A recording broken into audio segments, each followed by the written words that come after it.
Perkenalkan, ya ini kali kedua kita bersama-sama untuk memperkenalkan buku kecil saya, gitu ya. Jadi kalau Bapak Ibu sudah ada di tangan, waktu berkualitas bersama dengan si kakak. Em, ini desainnya memperkenalkan saya. Ini desain dari anak saya, si kakak, gitu ya. Dia bikin karena dia kuliah desain. Dalamnya juga isinya nggak seperti baca koran Kompas gitu ya. Ada macam-macam bentuknya. Ada ada formula, ada tips gitu ya. Jadi bacanya tuh nggak bisa kayak baca koran Kompas dari awal, koran apapun lah ya gitu ya. Nggak boleh sebut nama produknya. Jadi kayak baca koran dari awal sampai akhir maksudnya. Tapi setiap halaman atau dua tiga halaman itu punya topik yang berbeda gitu ya. Jadi ini bisa untuk di misalnya, oke saya mau baca sambil ngopi gitu ya. Nah sambil ngopi baca aja dua tiga halaman gitu. Terus kira-kira saya melakukan nggak ya? Kira-kira saya setuju nggak ya? Ah tutup dulu gitu. Jadi buku ini buku yang perlu dibaca dengan penghayatan, bukan sekali baca habis gitu. Kenapa? Karena nanti bingung gitu ya. Saya mesti ngapain jadinya ya gitu ya. Nah, berharapnya kan namanya waktu berkualitas. Jadi silahkan ambil waktu yang berkualitas untuk membaca lembar demi lembarnya. Nah, jadi em, tak kenapa tadi ada lagunya melo banget gitu ya. Itu sebetulnya lagu kesukaan anak saya gitu ya. Jadi waktu di GKI kan banyak banget lagunya gitu. Lagu yang dia ulang-ulang tuh seingat saya adalah lagu ini gitu. Jadi kalau sebelah sama orang gitu terus kayak nyanyinya ya Tuhan bila hati kawanku gitu ya. Atau lagi eh, orang sakitin dia, dia nyanyi lagu itu gitu ya. Jadi itu bagian lagu yang menjadi waktu kami berkualitas karena lagu itu udah nggak ngomong banyak-banyak gitu. Saya nggak perlu ngomong banyak-banyak anak saya. Lagu itu bunyi gitu dan bermanfaat sekali. Nah, itu salah satu cara untuk mengisi waktu secara berkualitas dengan si kakak. Jadi ini part 2, Bapak Ibu, part satunya kemarin kita udah ya. Jadi semoga ini kelihatan. Nah, jadi tunggu, ini kenapa begini? Saya kasih klik dulu. Oke. Mari kita berkenalan dengan si kakak. Ini anak saya, si kakak namanya Andrea, usia 20 tahun. Nah, si kakak bukan enak gitu ya. Jadi Bapak Ibu kalau punya anak atau remaja muda, yang perlu kita tahu adalah siapa dia, itu penting gitu ya. Nah, kenapa? Karena siapa dia itu seringkali bertentangan atau berbeda dengan kita. Si kakak suka makan enak. Kalau saya tuh sebetulnya nggak terlalu suka makan, tapi kalau makan enak oke lah gitu ya. Tapi em, perjalanan kami itu menjadi lebih indah kalau kami makan enak bersama gitu. Jadi cita-citanya nanti fine dining gitu kan ya, dinner di mana yang harganya berapa ratus dolar, tapi nanti ya nanti kalau kita ada uang atau udah kerja kamu gitu ya. Jadi itu menjadi harapan dan cita-cita kami bersama. Lalu yang kedua, si kakak suka sekali menggambar dan mendesain gitu ya. Jadi beda sama saya nggak bisa gambar gitu ya. Bisa desain nggak bisa tapi ala-ala lah ya gitu. Jadi kayak awamnya aja lah yang saya lakukan. Nah, yang ketiga, si kakak itu juga suka ngobrol. Jadi sama kayak saya suka ngobrol. Jadi kalau ketemu yang ngobrol siapa, saya beri kesempatan kepada kakak untuk ngomong atau ngobrol gitu ya. Apakah saya ngobrol juga dengan si kakak? Saya perlu cari waktu, kira-kira ngobrolnya kayak apa, supaya si kakak itu nggak bosen, nggak kelamaan nungguin saya ngomong gitu ya, tapi bisa bener-bener kayak sebuah jendela. Jadi kayak katanya Bapak Ibu, anak-anak kita itu punya jendela. Nah, jendela hatinya itu kebukanya itu nggak setiap hari, nggak setiap waktu. Dia membuka jendelanya kalau lagi punya pengalaman rasa, kalau lagi seneng, kalau lagi santai, kalau lagi kesel, kalau lagi marah, itu jendela kebuka. Nah, kalau jendela kebuka, itu baru kita bisa masuk sebagai orang tua. Gitu ya. Jadi prinsip jendela tuh seperti itu. Kalau jendela hatinya terbuka, baru eh, nanti mereka bisa menerima kita ngomong apa. Nah, masalah yang terjadi pada banyak orang tua adalah orang tua atau kita berpikir setiap orang atau setiap anak siap membuka jendela hatinya. Sehingga waktu dia bangun tidur gitu dia bilang, "Jangan lupa beresin tempat tidur, makan, jangan lupa matiin lampu." Ini kita ngomong instruksi ini, kita ngomong nasihat. Dia denger nggak? Dia hearing, mendengar, tapi tidak listening atau mendengarkan. Karena apa? Karena jendela hatinya tertutup. Nah, ini kan kita taunya mereka punya telinga yang mestinya dengar. Enggak, mereka punya hati. Dan hati mereka belum tentu mendengarkan orang tua atau orang dewasa atau siapapun. Karena hati anak-anak sampai dia dewasa barulah dia buka dengan pikirannya. Oke, saya harus dengerin ya. Maka saya diem dan ikut kebaktian tanpa melihat gadget, tanpa ngobrol. Saya konsentrasi, saya memilih kapan saya membuka jendela hati, yaitu pada waktu yang ditentukan oleh masyarakat. Masyarakat suruh saya diam. Masyarakat suruh saya ngomong gitu ya. Nah, itu orang dewasa. Tapi kalau anak-anak membuka jendela hatinya seenak mereka, lagi enak mereka buka, lagi nggak enak mereka tutup, lagi pengen mereka buka, lagi nggak kepengen mereka tutup. Nah, bahayanya kalau ini ada pada orang dewasa. Kita seenak-enaknya kita. Anak kita mau ngomong, kita nggak mau dengar. Cucu kita mau ngomong, kita nggak mau dengar. Yang penting pokoknya saya mau ngomong dan kamu nggak boleh ngomong gitu ya. Kalau kamu ngomong sesuai dengan waktu saya, nah kita berarti jadi anak-anak. Karena kita membuka jendela hati kita sesuai seenak-enaknya kita. Nah, ini comparing between perbedaan antara anak-anak dan orang dewasa. Anak-anak tidak bisa anak-anak membuka jendela hatinya untuk listening, mendengarkan kalau mereka senang atau mau.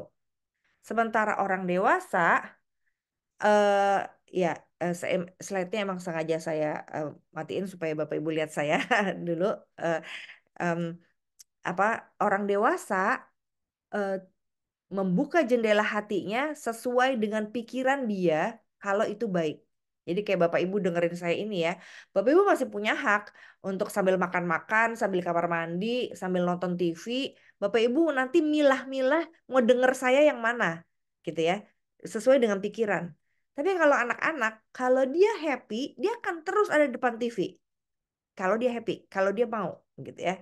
Nah, jadi ini yang terjadi kalau eh, kita mengenal si kakak. Mari kita lihat kapan si kakak itu bisa jendela hatinya terbuka, ya. Nah, saya mau ceritain dulu kelebihan si kakak ini, yang anak saya. Si kakak itu kelebihannya bisa membaca pola. Itu yang saya tangkap dari dia. Sejak kecil sampai besar, si kakak punya kelebihan. Kelebihannya adalah, ini bagian dari waktu berkualitas saya dengan si kakak ya. Saya memahami dan mengenal anak saya seperti itu. Dia bisa membaca pola, misalnya ada orang deketin dia karena sebuah tujuan, sehingga tanpa tujuan itu dia nggak akan deketin si kakak. Nah, ini saya tahu karena dia menceritakan kepada saya dalam waktu berkualitas kami. Misalnya dia bilang, "Mam, kayaknya tuh orang ada maunya sama aku deh. Makanya dia deket-deket aku. Sekarang dia nggak perlu aku, maka dia nggak deket-deket aku." Nah, itu saya menilai dan melihat si kakak anak saya itu bisa baca pola. Nah, apakah Bapak Ibu punya anak yang kelebihannya seperti itu? Dari mana Bapak Ibu tahu? Apakah dari waktu berkualitas dengan mereka dalam ngobrol gitu ya? Nah, jadi ini kekayaan saya memahami si kakak. Nah, ini tools pertama untuk kita punya waktu berkualitas dengan si kakak. Jadi Bapak Ibu juga perlu tahu anaknya Bapak Ibu kelebihannya apa, sukanya apa. Itu dulu ya. Karena apa? Karena jendela hatinya terbuka nanti. Yang kedua, eh, saya menangkap bahwa si kakak atau anak saya, Dea, itu suka sekali berefleksi sambil bicara. Jadi kayak, jadi aku pikir Mami gitu ya. Atau Jadi menurutku Mami, nah itu berefleksi. Meaning making yang saya bilang gitu ya, tapi nggak lengkap. Berefleksi itu eh, ya apa yang saya pelajari aja gitu dari pengalaman ini. Jadi dia bilang bisa eh, jadi lain kali ya, aku tahu nih, aku mesti kayak gini. Nah gitu ya. Jadi waktu berkualitas dengan si kakak, eh, sebetulnya yang paling penting Bapak Ibu, mereka itu bisa berefleksi sendiri. Mereka bisa baca pola sendiri. Dan yang ketiga, si kakak bisa mengapresiasi dan empati. Hmm, Kalau tadi berefleksi kan saya belajar apa? Kira-kira Tuhan maunya apa gitu. Nah, kalau mengapresiasi dan empati itu setelah dia tahu Tuhan maunya apa atau dia belajar apa, lalu dia bisa mengekspresikan. Jadi kayak kenapa kamu diam aja, Dek? Aku lagi kesel, misalnya gitu ya. Atau kenapa Mami diam aja? Kalau Mami kesel, Mami jangan diam aja. Mami mesti ngomong gitu ya. Nah, itu dia empati. Jadi empati, refleksi, apresiasi jadi satu. Itu yang dilakukan oleh anak saya atau si kakak. Nah, itu sepengenalan saya Bapak Ibu. Nah, berdasarkan pengenalan ini, saya makanya yakin bahwa seorang anak, bahkan remaja atau pemuda, itu bisa meaning making sendiri. Dulu kan minggu lalu saya bicara tentang meaning telling dan meaning making. Kalau meaning making, kita nih yang bilang seperti kemampuan-kemampuan si kakak ini. Kita bisa bilang gini, kakak lihat nggak? Cowok itu kayaknya nggak suka sama kakak. Dia cuma mau memanfaatkan uangnya kakak atau memanfaatkan kecantikan kakak. Itu kita bacain pola ke dia. Nah, itu yang biasanya meaning telling dilakukan. Atau, Kak, kakak lihat, kalau kakak nggak belajar, bahkan nilai kakak ini bisa eh, jelek kalau kakak belajar pun. Jadi, kakak mesti belajar. Nah, ini saya meaning telling. Saya membacakan pola kepada si kakak. Jadi, ini nggak natural atau alami dari si kakaknya sendiri. Nah, ini kan menyedihkan ya kalau sampai usia remaja pemuda, kita yang bacain pola ke anak kita. Nih ya, kamu lihat ya. Kalau kamu SD, SMP, SMA, kuliah kamu bener, kamu pinter bahasa Inggris, nanti ke depannya kamu akan bisa diterima kerja. Kamu lihat si A, si B, si C. Nah, nanti dia diterima kerja di sini, sini, sini, sini. Karena apa? Karena dia S1, karena dia S2, karena dia S3. Saya membacakan pola pada si kakak. Padahal harapannya si kakak lah yang menceritakan pola yang dia lihat. Misalnya seperti anak saya bisa ngomong, eh Mam, kalau aku mau jadi PR, maka aku harus mind mapnya jalan ya polanya. Kalau aku menjadi PR, aku mesti kumpulin poin. Kalau poin itu didapat bukan hanya dari A, B, C, tapi juga aku mesti D. Nah, bagian mami adalah apakah mami dan papi bisa mensupport aku bagian E ini. Nah, itu membaca pola, berefleksi sambil bicara. Lalu mengapresiasi dan empatinya juga dilakukan. Misalnya, good job Mami. Mami sudah sampai sini. Dengan cerita Mami seperti ini berarti Mami sudah sampai pada tahap ini. Nah, dia bukan hanya empati tapi mengapresiasi. Wah, saya menikmati banget waktu berkualitas kami di 20 tahun hidupnya ini gitu. Nah, itu yang terjadi. Nah, lalu bagaimana kita memulainya Bapak Ibu? Nah, begini. Mari saya akan simulasikan nanti bersama si kakak. Ya, si kakak perlu kerja hari ini, tapi saya panggil untuk nolongin gitu ya, supaya ayah bunda, Bapak Ibu orang tua juga tahu bagaimana ngobrol kami. Jadi, Bapak Ibu level komunikasi itu kita bangun sebetulnya bukan dari atas tapi dari bukan dari atasnya tapi dari bawah. Ini anggap aja eh, sebuah kolam. Maka makin dalam makin berkualitas gitu ya. Nah, jadi yang dilakukan mulai dari level 1 nih. Biasanya ini yang dilakukan oleh orang tua pada anak TK-nya. Tapi sayangnya sampai dia usia si kakak remaja dan pemuda masih melakukan hal ini saja. Jadi akhirnya menjadi dangkal, menjadi tidak berkualitas. Kenapa? Karena baru ngomongnya tentang informasi-informasi. Informasi itu begini, Mami aku pergi dulu. Oke Kak. Mami nanti aku nggak makan siang. Oke Kak. Kakak nanti Mami akan ada rapat, jadi pulangnya malam. Kakak makan sendiri di rumah. Oke Mam. Itu informasi. Nah, oke, kita latih dulu informasi ya. Nanti kita latih informasi. Em, Mungkin atau di chat Bapak Ibu ada yang bisa eh, bicara atau tunjukin seperti apa informasi yang Bapak Ibu lakukan kepada si kakak di chat misalnya apa? Informasi. Mami hari ini hujan kayaknya ya, gitu.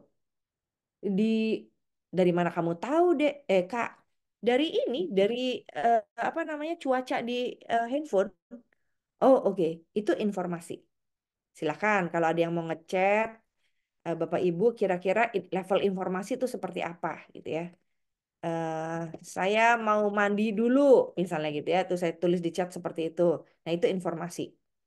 Ada yang punya usulan, ada yang mau buka em, ini speaker juga untuk kasih tahu seperti apa sih informasi. Nah, silakan. Ada keributan loh di depan jalan. Oke, iya ini informasi. Informasi. Eh, aku tadi habis nonton film apa? Unbreak Breakable apa tuh namanya, Heartbreak Motel gitu ya. Nah itu informasi. Kena macet stuck 1 jam, iya itu informasi. Ya jadi informasi ya Bu, nanti ada latihan musik jam 4, ya itu informasi. Benar ya, oke, kita udah sampai informasi ya. Dan berapa persen informasi kita lakukan di dalam kehidupan waktu berkualitas kita. Apakah ini berkualitas? Ini awal dari waktu berkualitas. Jadi, apakah ini sudah berkualitas? Kalau ini awal dan tidak masuk ke bagian yang lebih dalam lagi, ya lama-lama jadi tidak berkualitas. Sehingga eh, akhirnya relasi kita tidak eh, tidak lekat, tidak dekat, gitu ya. Kue yang dikasih tante sebelah agak asin. Oh, oke, itu informasi ya. Setelah makan agak asin. Oke, itu informasi adalah fakta dan data. Terus eh, hari ini pulang sekolah naik Grab. Oke, informasi. Terima kasih Bapak Ibu. Yang kedua, setelah informasi adalah narasi. Kalau informasi menurut kakak si papah mamahnya ini bisa terima, maka dia mulai bikin narasi. Narasi itu saya mulai dengan yang Bapak Ibu sudah bikin ya. Misalnya gini, saya mau mandi. Narasinya begini. Tapi tadi Mami, di kamar mandi itu tiba-tiba ada kodok. Jadi aku nggak jadi mandi. Nah, itu informasi lebih panjang jadi menjadi narasi. Gitu ya. Nah, ada lagi. Ada keributan loh di depan jalan dari Pak Prasetyo ya. Ada keributan loh di depan jalan. Narasinya terus Mami bisa denger atau Papi mau denger nih. Oh ya Kak, kenapa di depan sana? Nah mulai dia bernarasi. Iya, soalnya ada bapak jualan tempe berantem sama orang yang naik sepeda. Nah itu lebih panjang lagi. Nah kalau bapak ibu anaknya nggak pernah bernarasi, itu tanda tanya. Kenapa ya anak saya kok cuman kasih informasi aja? Dia nggak pernah cerita-cerita tuh gitu ya. Nah, jadi itu perlu tanda kutip warning. Hati-hati, kenapa anaknya nggak bisa bernarasi ke kita? Nggak bisa bersahabat? Kenapa nggak mau punya waktu berkualitas yang lebih dalam? Cuman maunya kasih informasi. Pasti ada sesuatu. Mari kita refleksi, gitu kan? Atau, tadi saya kena macet, Mam, stuck 1 jam. Nah, itu informasi. Tapi kalau dalam bentuk narasi, ketika Mama memberikan respon. Oh ya, di jalan mana itu? Itu loh, Mam, jalan yang pernah kita pergi ke sana. Tadinya kan nggak macet, jadi kakak pikir di situ nggak macet. Jadi ya udah kakak ke sana. Terus mamanya beri respon lagi nih. Eh, oh ya, iya ya, kok tumben? Emang hari apa kamu ke sana ke ini? Iya, ini kan hari Sabtu, Mam. Oh ya ya ya, hari Sabtu ya. Berarti hari Sabtu macet ya, Kak? Iya, Mam. Kalau hari Sabtu itu ada motor, ada ini, orang libur. Wah, dia mulai bernarasi lagi. Apa yang membuat dia mau bernarasi? Kalau tadi Bapak Ibu lihat, karena jawaban dari si mama membuat anak mau lebih bernarasi. Sebaliknya, jawaban si mama bisa membuat si kakak tidak mau bernarasi. Ya. Contoh lagi, Bu, nanti ada latihan musik jam 4 ya. Itu informasi ya. Bagaimana caranya supaya dia tidak bernarasi? Kita bilang, oke, seperti biasa kan? Gitu. Iya, Mam. Udah kelar. Jawabannya cuma iya. Nah, itu tidak bernarasi.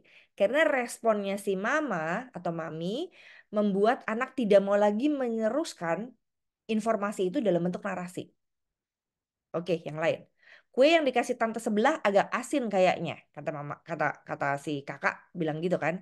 Terus mama bilang, nggak mungkin asin, gitu kan ya. Dia kan buat sendiri dan dia suka manis. Mamanya ngomong kayak gitu, udah anaknya diam aja tuh. Kalau dulu di anak-anak mereka bisa ngomong, tapi kalau di remaja, apalagi remaja-remaja yang sering dapat respon seperti itu dari mamanya, ya udah ditinggalin aja tuh mamahnya atau papahnya. Ah ya udah salah deh gue ngomong kayak gitu, gitu kan ya. Nah, oke, jadi informasi akan stop tidak dalam bentuk narasi kalau respon orang tua itu tidak membuat mereka pengen cerita lagi, ya. Contoh terakhir dari Bu Susanti. Hari ini pulang sekolahnya naik Grab. Terus apa yang membuat dia tidak bisa bernarasi lagi? Kalau respon orang tua misalnya gini, kan mama udah bilang jangan naik Grab sendiri, nanti akan dijemput loh sama supir. Nah, udah tuh dia stop. Atau ya ampun naik eh, ojek, misalnya ada ojek ya, nggak boleh sebut nama produk. Naik ojek gitu ya. Kan mama udah bilang itu bahaya nanti banyak copet gini-gini. Oh, udah diam aja dia. Dia akan pulang tetap naik ojek tapi dia tidak bilang mamahnya. Informasi di keep. Kenapa? Karena respon mamanya tidak menarik, bahkan membuat dia tidak senang. Nah, maka narasi akan stop. Tapi mari kita teruskan. Mam, hari ini kakak pulang naik ojek. Oh ya? Berani kak? Kok kamu bisa sih kak berani? Mamanya jarang naik ojek. Misalnya gitu ya. Iya mam, naik ojek tuh enak lagi. Banyak angin, semeliwir, bisa lihat kanan kiri gitu ya. Oh ya, coba-coba. Apa serunya lagi naik ojek? Terus dia cerita lagi. Iya kalau naik ojek itu ya kita tuh bisa gini, gini, gitu ya. Nah dia cerita tuh. Kita bisa lihat ya apa yang membuat mereka mau terus bernarasi. Dan setelah narasi yang ketiga adalah level komunikasi itu adalah opini. Apa itu opini? Opini itu adalah berpendapat. Kayak tadi ya, agak asin nih mam kuehnya. Itu udah masuk opini sebetulnya. Informasi tambah opini. Kalau opininya itu tidak didengarkan oleh orang tua, maka dia akan makin lama menguap, tidak mau memberikan opini. Karena apa? Karena meaning telling kebanyakan. Mam, kayaknya kok kuenya asin ya, Mam. Terus mamanya bilang, ah itu mah lidah kamu aja yang salah. Mami sih gak apa-apa gitu ya. Itu opini ya. Kalau dia sudah dewasa, dia akan terima atau dia debatin.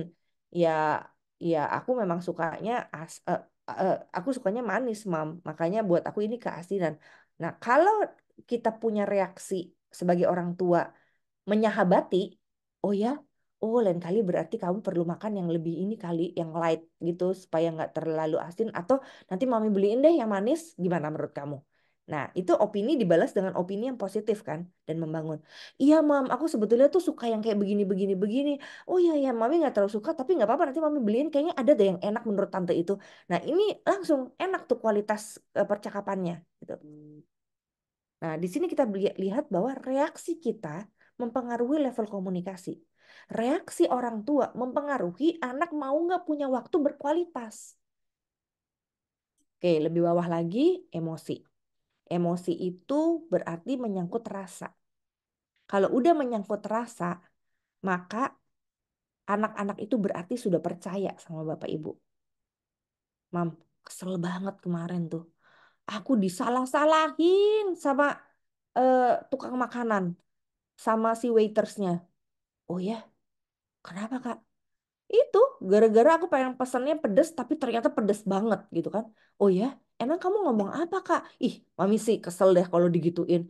Iya, aku juga kesel, Mam. Ah, itu udah masuk tuh emosi. Dan kalau udah bingo, I feel you. Aku merasakan yang kamu rasa. Keselnya dimarahin sama waiters gitu kan ya. Nah, mulai loh mereka ngobrol secara akrab. Jadi orang tua yang akrab dan punya waktu berkualitas dengan anak adalah orang tua yang memahami emosi anak. Sehingga melalui itu anak belajar untuk memahami emosi orang tua. Mam, aku punya pacar nih, Mam. Kayaknya ada yang suka sama aku. Oh ya, orang kayak apa tuh? yang kayak gini-gini. Kamu senang sama dia? Sama orang yang kayak begitu? Iya, so-so lah daripada nggak dapet pacar, misalnya gitu ya. Terus, oh ya, wah, apa rasanya ya so-so tapi gak dapet pacar, terus nanti pacaran pegang-pegang, terus tapi nggak suka. Iya juga ya, Mam, gitu kan. Nah, itu ngobrol tuh jadi enak tuh. Eh, jadi menurut Mami kayak apa? Nah, kalau mereka udah tanya opininya orang tua, itu udah lebih berkualitas menurut saya karena dia meminta meaning making atau makna dari orang tua. Kalau menurut Mami sih ya, Dek, kalau kita Kak, kalau kita mau sama cowok ya, cowoknya itu yang perlu punya banyak cinta ke kita. Kalau Mami, kalau kamu, kalau aku ya, kalau aku nggak apa-apa kalau aku suka sama dia, dia nggak suka sama aku, ya kita beda ya berarti ya. Tapi bayangin nggak sih Kak, enak apa enggak kalau cinta orang tapi orang itu nggak cinta kita. Kebayang nggak sih kalau kita udah, hai apa kabar, saya kangen kamu. Dia biasa aja. Ya juga ya. Gitu. Nah itu udah masuk tuh yang lebih mendalam lagi. Kenapa? Karena kita saling menerima perbedaan pendapat kita. Di situ meaning making terjadi. Nah saya mau kasih contoh nih. Jadi yang bikin orang nggak mau masuk dalam opini dan sampai dalam informasi ya. Aku mengalami. Duh, eh, apa namanya, eh, anak-anak remaja pemuda itu, eh, karena pergaulan itu dia suka mendengarkan kata-kata bad words atau kata-kata yang buruk ya. Sorry nih aku ucapin misalnya anjir misalnya gitu kan ya. Anjir itu kan bahasa halus dari anjing gitu kan, walaupun anjing itu tidak kasar tapi kalau ditempatkan di kata yang lain mengandung pejoratif maknanya buruk gitu ya. Kalau dia bilang beroan gitu, terus orang tuh bilang, duh, jangan ngomong gitu ah. Kamu kayak nggak sopan banget sih. Nggak sopan lagi udah tua, udah dewasa ngomongnya kayak gitu. Nah, udah informasi selesai itu. Nanti silakan bertanya ya. Tapi itu yang terjadi, itu faktanya bersama dengan si kakak. Nah, sekarang saya mau memperlihatkan kepada Bapak Ibu bagaimana saya memiliki waktu berkualitas dengan si kakak. Boleh tolong kakak Anggi, anak saya mana nih ya, belum ketemu. Andrea, Cie. Di mana anakku? Adakah? Masuk nggak ya? Ya, Oke. Nah, perkenalkan untuk yang belum ikut yang minggu lalu, silakan. Hai Om Tante, nama saya Andrea, tapi mama saya, keluarga saya suka panggil saya Dea. Saya lagi studi sekarang S1, lagi ngambil desain, jurusan desain untuk bantu mama saya juga, untuk pelayanan mama saya, gitu. Keren. Itu itu komitmen meaning making yang mengharukan ya untuk membantu pelayananku. Oke, thank you. Oke, Kak. Jadi sekarang kita mau simulasi bagaimana ngobrol informasi ya. Silakan informasi tentang kuliah. Apa yang kamu ceritain ke aku? Informasi kuliah, Ah, aku punya mata pelajaran mm-mm. banyak. Oke, pelajarannya apa aja? Pelajarannya ada desain, ada branding, gitu.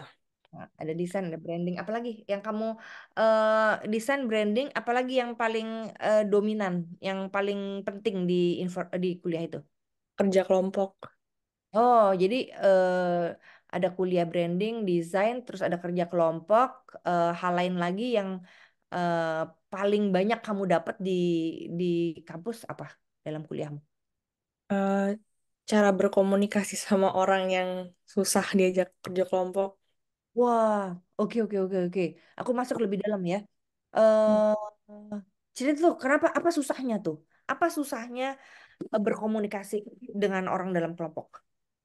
Susahnya orangnya itu batu, nggak mau bisa Hmm. fleksibel soal Hmm. mundur atau maju, kayak nggak tahu cara untuk mengontrol diri lah dalam pembicaraan, dalam kerja kelompok gitu.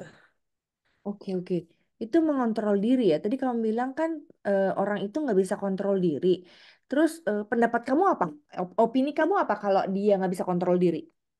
Opini aku, berarti Orang asumsi ya, kan. kamu tentang orang itu berarti Asumsiku kayaknya orangnya itu kok kayaknya nggak pekaan deh orangnya, nggak socially active gitu. berarti nggak peka sama kebutuhan orang lain ya, atau Iya, nggak peka. pendapat orang lain ya. Dan kamu Iya, pernah ngalamin ya, bagaimana pendapat kamu tuh nggak diterima sama dia. iya, pendapat aku nggak pernah diterima sama dia, tapi aku coba toleransi dia sebagai Oh, kerja kelompok.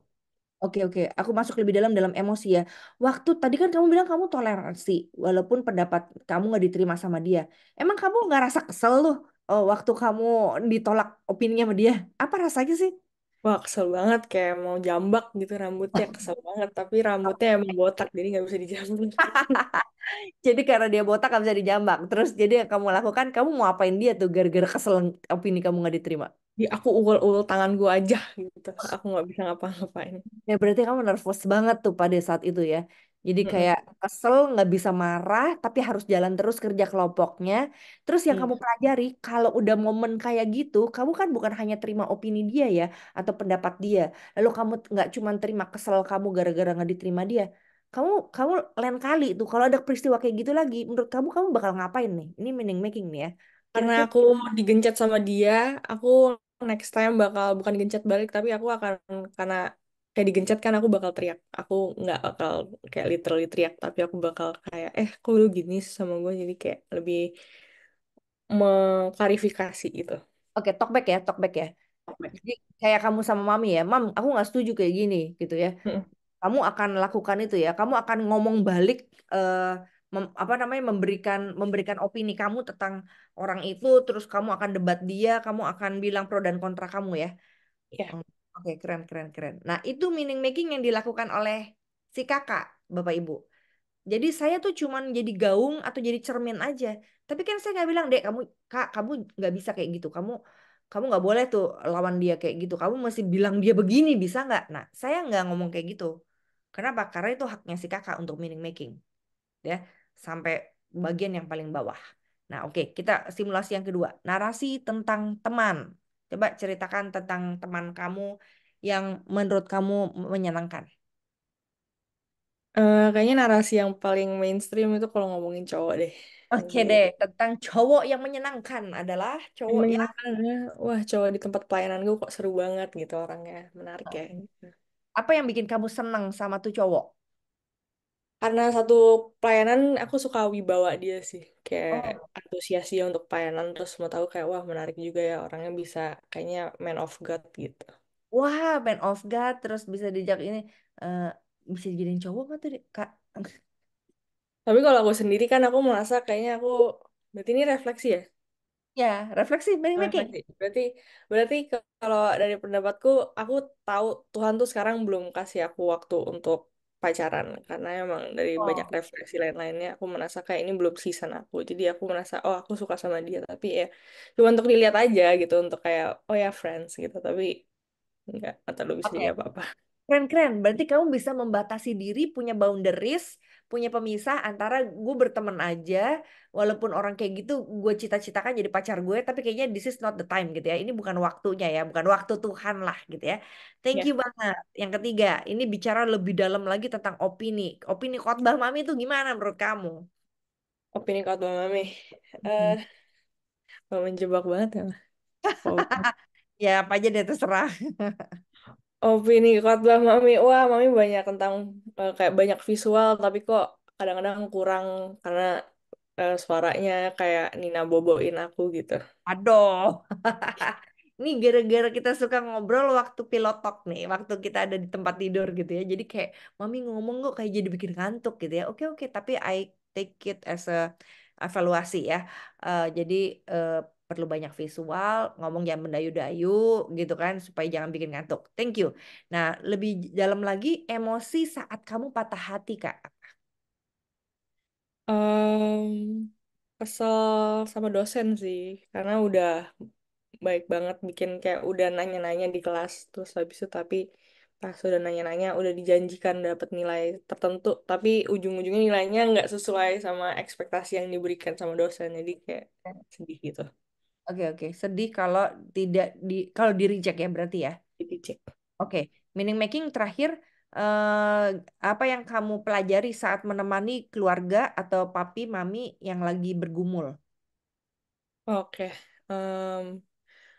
Kan dulu dulu ya dulu mikirnya mini makingnya aku nggak mau jadi kayak papi mami aku nggak mau menghadapi masalah kayak papi mami kayak selalu avoiding untuk kayak punya masalah kayak papi mami tapi sekarang aku lebih kayak ke gimana caranya kalau aku sendiri jadi kayak papi mami melihat perspektifnya dari cara jadi orang yang lebih tangguh aja sih terus habis itu coba melihat papi mami bukan dari kesalahan papi mami tapi malah dari kayak strengthnya papi mami tuh sebenarnya bisa bisa aku implikasikan juga ke hidup aku gitu tuh makingnya. Ya, ya, ya, ya. Jadi itu bermanfaat buat hidup kamu ya. Eh, Dulu emang kesel dengerin itu karena itu sebuah pergumulan kayak gak penting banget buat gue gitu ya. Tapi sekarang justru memperkaya. Thank you banget Kak. Nah, eh, demikian cara kita ngobrol ya Bapak Ibu. Itu ini lebih formal sih biasanya nggak seformal ini ya Kak. Eh, Hmm. oke, thank you banget. Lalu tunggu Kak, sebelum pergi ada beberapa pertanyaan gitu ya. Jadi Ya. silakan Bapak Ibu ngechat kalau mau tanya sama Kakak karena si Kakak sebentar lagi harus pergi gitu ya. Papahnya nggak bisa bergabung karena lagi sepedaan juga gitu kan ya. Jadi aku hadirkan si Kakak lagi. Oke, pertanyaan gini Kak. Bagaimana jika anaknya memang pendiam? Menurut kakak ada nggak sih anak pendiam yang nggak bisa diajak ngobrol dan nggak mau ngobrol sama orang tuanya? Pendiam itu emang sih ada orang-orang tertentu yang kayak lebih mau mikirnya sendiri. Tapi kan menurut aku, kalau aku juga orang introvert, semua orang kan spektrum introvert, ekstrovert kan ada spektrumnya. Menurut aku semua pendiamnya orang pasti dia punya suara, pasti dia bisa ngomong. Berarti dia punya pemikiran juga. Jadi bisa diajak ngomong meskipun pendiam. Itu cuman harus diuliknya lebih dalam lagi aja untuk masuk ke dalam boundariesnya dalam. Maksudnya yang bukan untuk masuk ke dalam boundaries ya kayak hai gitu, tapi lebih kayak ke pelan-pelan aja masuk ke layer-layernya gitu dibanding orang ekstrovert. Oh, oke, oke. Jadi pertanyaan apa sih yang perlu ditanyakan buat orang-orang pendiam? Apalagi kakak kan juga ketemu ya teman-teman pendiam. Nah, Hmm. apa sih yang biasanya bikin mereka mau berani bicara atau cerita? Jadi biasanya kalau sama teman-teman aku yang pendiam juga, biasanya aku harus ngomong dulu. Aku harus cerita dulu karena dari situ itu build trust. Jadi ya biasanya kalau ada teman pendiam, tahu nggak sih kemarin gue kayak gini loh. Nah, dia belum kesenggol, kalau belum kayak ngomong apa-apa. Nah, aku mulai kayak, kalau lu kemarin ngapain aja gitu. Jadi mulai membuka layernya satu persatu gitu kayak lapis legit gitu. Ah, oke, oke, itu keren banget tuh. Jadinya kita memberi contoh dulu ya, namanya imitating. Jadi kalau Iya. kita kasih contoh, contohnya nggak usah panjang-panjang, nanti dia juga, oh ya gue juga punya tuh pengalaman kayak gitu. Iya kemarin gue juga begini. Nah itu caranya. Jadi kayak Bapak Ibu eh, apa namanya perlu membuka diri juga, tapi ceritanya nggak boleh panjang-panjang ya Kak. Orang-orang pendiam kan nggak bakal ceritanya panjang kan, tapi at least dari informasi dia masuk menukik ke narasi gitu ya, sebelum masuk ke opini. Jadi dia akan bernarasi dalam bentuk beberapa kalimat itu udah good job banget, udah bagus banget gitu. Thank you banget. Terus yang ada lagi nih Kak, emosi apa yang paling sering memicu eh, si kakak, kaum kakak untuk mau terbuka hatinya atau jendelanya hatinya terbuka? Si kakak, berarti ini aku sendiri atau ini Kakakmu mengeneralisasikan? sendiri atau general? Jadi yang pertama sendiri, tapi general juga boleh. Apa yang memicu kamu tuh pengen buka hati ke orang tua? Aku biasanya mau membuka hati kalau ini aku sendiri ya. Menurut aku teman-temanku soalnya nggak kayak gini. Oh, oke. Soalnya aku tuh suka kalau ngomongin tentang cem-ceman. Tapi menurut aku Oke. nggak semua cowok, nggak semua teman-temanku itu kepengen ngomongin tentang cem-ceman karena itu kayak boundaries paling dalam gitu. Tapi kalau menurut aku dari situ tuh aku suka karena rasa senengnya itu loh. Jadi Hmm. happy thoughts-nya, happy thoughts-nya. Oke, oke. Jadi setiap orang punya happy thoughts, punya pikiran yang bahagia. Nah, kalau pikirannya tuh tumpah, dia pengen tumpahin tuh ke orang yang paling dekat kan dengan dia ya. Yang aku mau ceritain nih ke siapa ya gitu. Nah, Hmm. sekarang begini Kak, kamu kan happy thoughts itu ya, kamu ceritain ke mami atau papi gitu. Apa yang membuat kamu lebih mau ceritain ke mami daripada ke temenmu gitu tentang cem-ceman?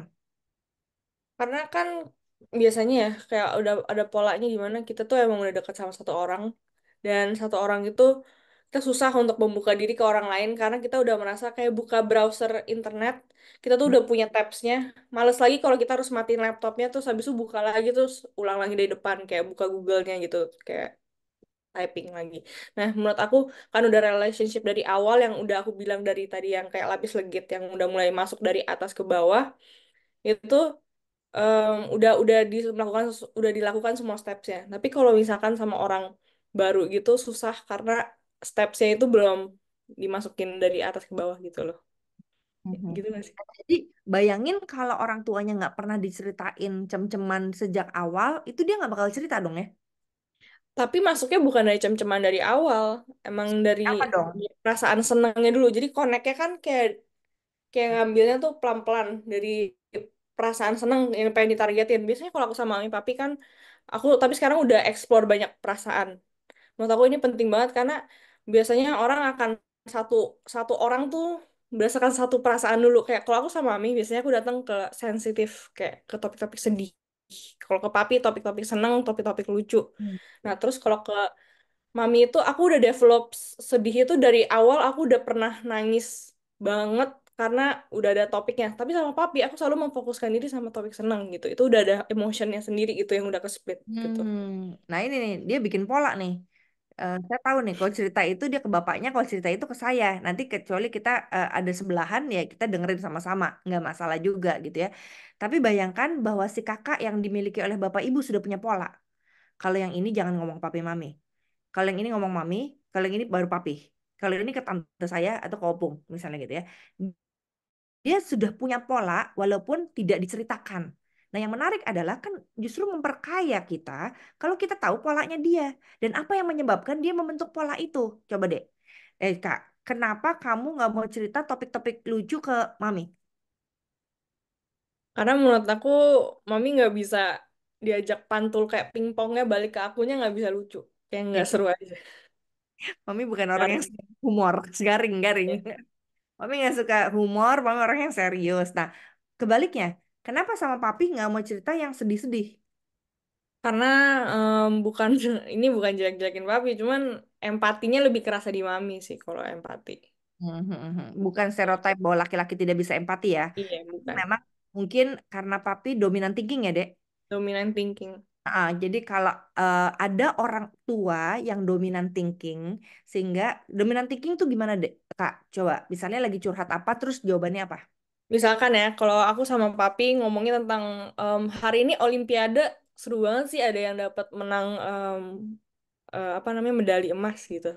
Menurut aku mami nggak bakal tahu soal itu, tapi kalau papi pasti tahu. Oh ini karena thinking papi baca koran gitu. Kalau mami kan lebih kayak ke, mah keren banget ya mah kayak orang yang dapat medali emas kayaknya udah lama banget kayak kayaknya dia nggak dapat gitu. Nah kalau itu di papi, papi susah untuk jawab ya. Papi cuman kayak oh ya medali emas ya iya papi papi. Nah langsung informasi itu langsung kayak iya tuh orang ini udah dari kecil itu tiba-tiba gini. Nah itu udah beda tuh langsung. Ya. Berarti, jadi gini, si kakak sudah bisa membedakan bahwa si papi sukanya informatif dan opini, Iya, kan ya.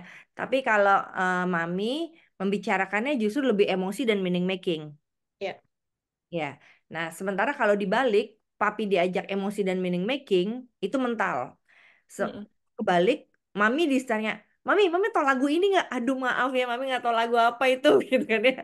Jadi, percuma juga gue cerita ke mami tentang lagu, gitu ya. Nah, itu gunanya bapak ibu bekerja sama satu dengan yang lain untuk menjadi wadah waktu berkualitas dengan si kakak. Sehingga si kakak tahu, oh waktu ini ngomong sama papi ngomongnya ini, waktu mami ngomong ini. Jadi kakak Andrea ini punya waktu ngobrol sama kami berdua secara terpisah. Dia tahu waktunya papi kapan pulang kerja dan akan bisa di call, ya kan Kak? Dan di waktu kakak call papi berarti mami sedang rapat atau Zoom gitu ya. Dia berswitch, dia berganti waktu untuk ngobrol, tapi juga berganti topik gitu. Nah, gimana kalau si kakak yang punya bapak ibu ini nggak bisa seperti itu? Gimana tuh Kak? Mulainya dari mana Kak? Supaya bapak ibu tuh bisa membuka percakapan dengan si kakak. Tipsnya apa sih buat bapak ibu? Biasanya again ini kayak relatif banget ya, tapi dari basa-basi sih menurut aku. Tapi Hmm. basa-basinya yang bukan basi gitu. Jadi kayak lebih Hmm. kayak coba cari dulu kayaknya emotions apa yang bisa emosi apa yang bakal jadi apa sih mah namanya kayak staple staple orang orang tua ini kayak emosi apa gitu. Jadi mungkin bahas yang seneng dulu. Kalau misalkan kayak aku datang ke mami dengan mami mami datang ke aku dengan ngomong, Dek, hari ini mami dapet tas bagus banget loh.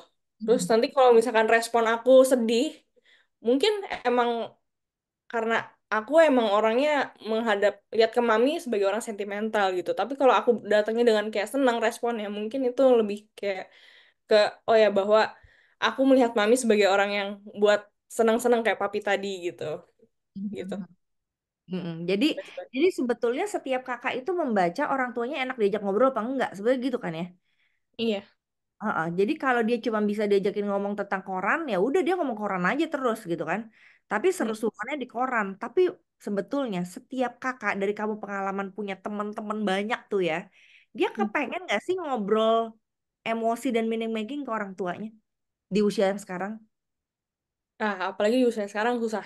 Susah soalnya Hmm. kalau udah nggak ada approach dari Orang tua. dulu gitu itu rada susah. Tapi masih bisa. Tapi ya topik sensitifnya again kayak lapis legit harus dari atas yang basa-basi dulu baru masuk ke dalam gitu. Nggak bisa langsung ngomong tentang pacar di paling dalam kayak masuk langsung kayak Nggak pacar masuk. kamu gimana? Enggak langsung nggak masuk gitu. Oke, jadi topik pacar, topik pokoknya hal yang paling pribadi itu nggak mungkin kebuka ya. Kalau yang informasi-informasinya aja belum masuk ke situ ya, sama opini. Kalau makan hari ini aja belum bisa dijawab, apalagi ngomong tentang kamu sedih dibully ya sama teman kamu. Nah itu udah nggak mau dijawab lagi. Ya, udah nggak mungkin ya. Jadi, nah, oke, thank you banget. Jadi, menurut kamu, apakah para kakak ini kenal orang tuanya lebih daripada kami mengerti? Ya kali ya. Iya, kenal maksudnya gini loh. Ini orang tua nggak enak diajak ngomong karena dia begini. Dia kenal orang tuanya kayak gini nih, gitu. Tahu nggak dia? Bapak Iya. gitu, gitu ya. Apa Kalau contoh? sering ngobrol, kalau sering ngobrol sama orang tuanya mungkin lebih bisa ngerti identitas orang tuanya. Tapi kalau udah cuman kayak asumsinya dari luar kayak, oh aku cuman tahu papaku galak. Ya udah itu udah terbentuk. Tapi kan kita nggak kenal. Tapi itu emang udah terbentuk aja identitasnya kayak gitu. Oke, dari hasil kamu ngobrol-ngobrol dengan para kakak, kira-kira judgement apa yang diberikan oleh anak-anak remaja dan pemuda tentang orang tuanya? Oh, bapak gue gini, ibu gue gini, Oh, kira-kira. oke. Papa mamaku tertutup banget pikirannya tradisional gitu. Itu banyak kan kayak gitu. Kenapa? Tradisional? Karena Mm. tradisional itu kayak yang tadi meaning telling kali ya. Kayak udah punya asumsi, udah datang ke anak, apalagi masalah masa depan dan karir, tiba-tiba udah langsung ngomong, em, udah ada rencana pokoknya buat kamu, kamu bikinnya gini gitu. Terus tapi anak mau gitu, tapi kayak ah, udah langsung kayak nggak skakmat gitu. Nah itu merasa udah dari situ udah oh tradisional berarti orang tua gue emang punya pikiran yang nggak terbuka gitu untuk gue mau berkata-kata apa opini gue apa gitu. Nah, kedua, tertutup ya. Tertutup tadi tidak terbuka untuk menerima yang berbeda ya. Iya, Ya. Oke, kedua, apa yang membuat kedua strict. strict ya? Strict tuh apa? Jadi nggak boleh ini, harus ini gitu ya. Hitam putih banget pokoknya nggak mau melihat rasionalisasi tengah-tengahnya nggak mau lihat perkembangan anaknya tapi cuma mikir oh antara ini atau ini salah gitu Jadi lebih kecenderung ke salah dan benar ya. ya. Oh, ketiga? Ketiga kayaknya itu baru top 2 doang sih, kayak ketiga aku kurang tahu ya, Hmm, tapi hmm. banyak kan kayak gitu. Oke, tentang uang ada nggak Tahu mereka tentang uang ada nggak mereka judge tentang uang ke orang tua? tentang uang kan menurut aku yang dua tadi itu pilar besarnya sih karena lama-lama semuanya itu bisa dilihat dari situ. Kalau misalkan udah tertutup kan susah ngomongin tentang uang, udah kayak oh yang nggak terbuka tentang uang udah mulai strict, mulai negative thinking, mulai kayak gitu-gitu itu mulai dari dua pilar ini gitu. Ya, ya, negative thinking juga penting ya. Berarti dia Ya, banyak worry tentang anaknya ya. iya terlalu cemas. Kalau cemas, jadi anaknya nggak mau ngomong ya. Even though anaknya nanti having sex before marriage, terus mungkin ada yang menggugurkan kandungan, itu mereka nggak berani ngomong sama sekali karena tadi iya negative thinking, terus apa namanya tidak terbuka pikirannya gitu ya. Oke, ada pertanyaan dari Bapak Ibu? Silakan sebelum Kakak akan berpamitan dengan kita. Ada pertanyaan? Silakan Bapak Ibu.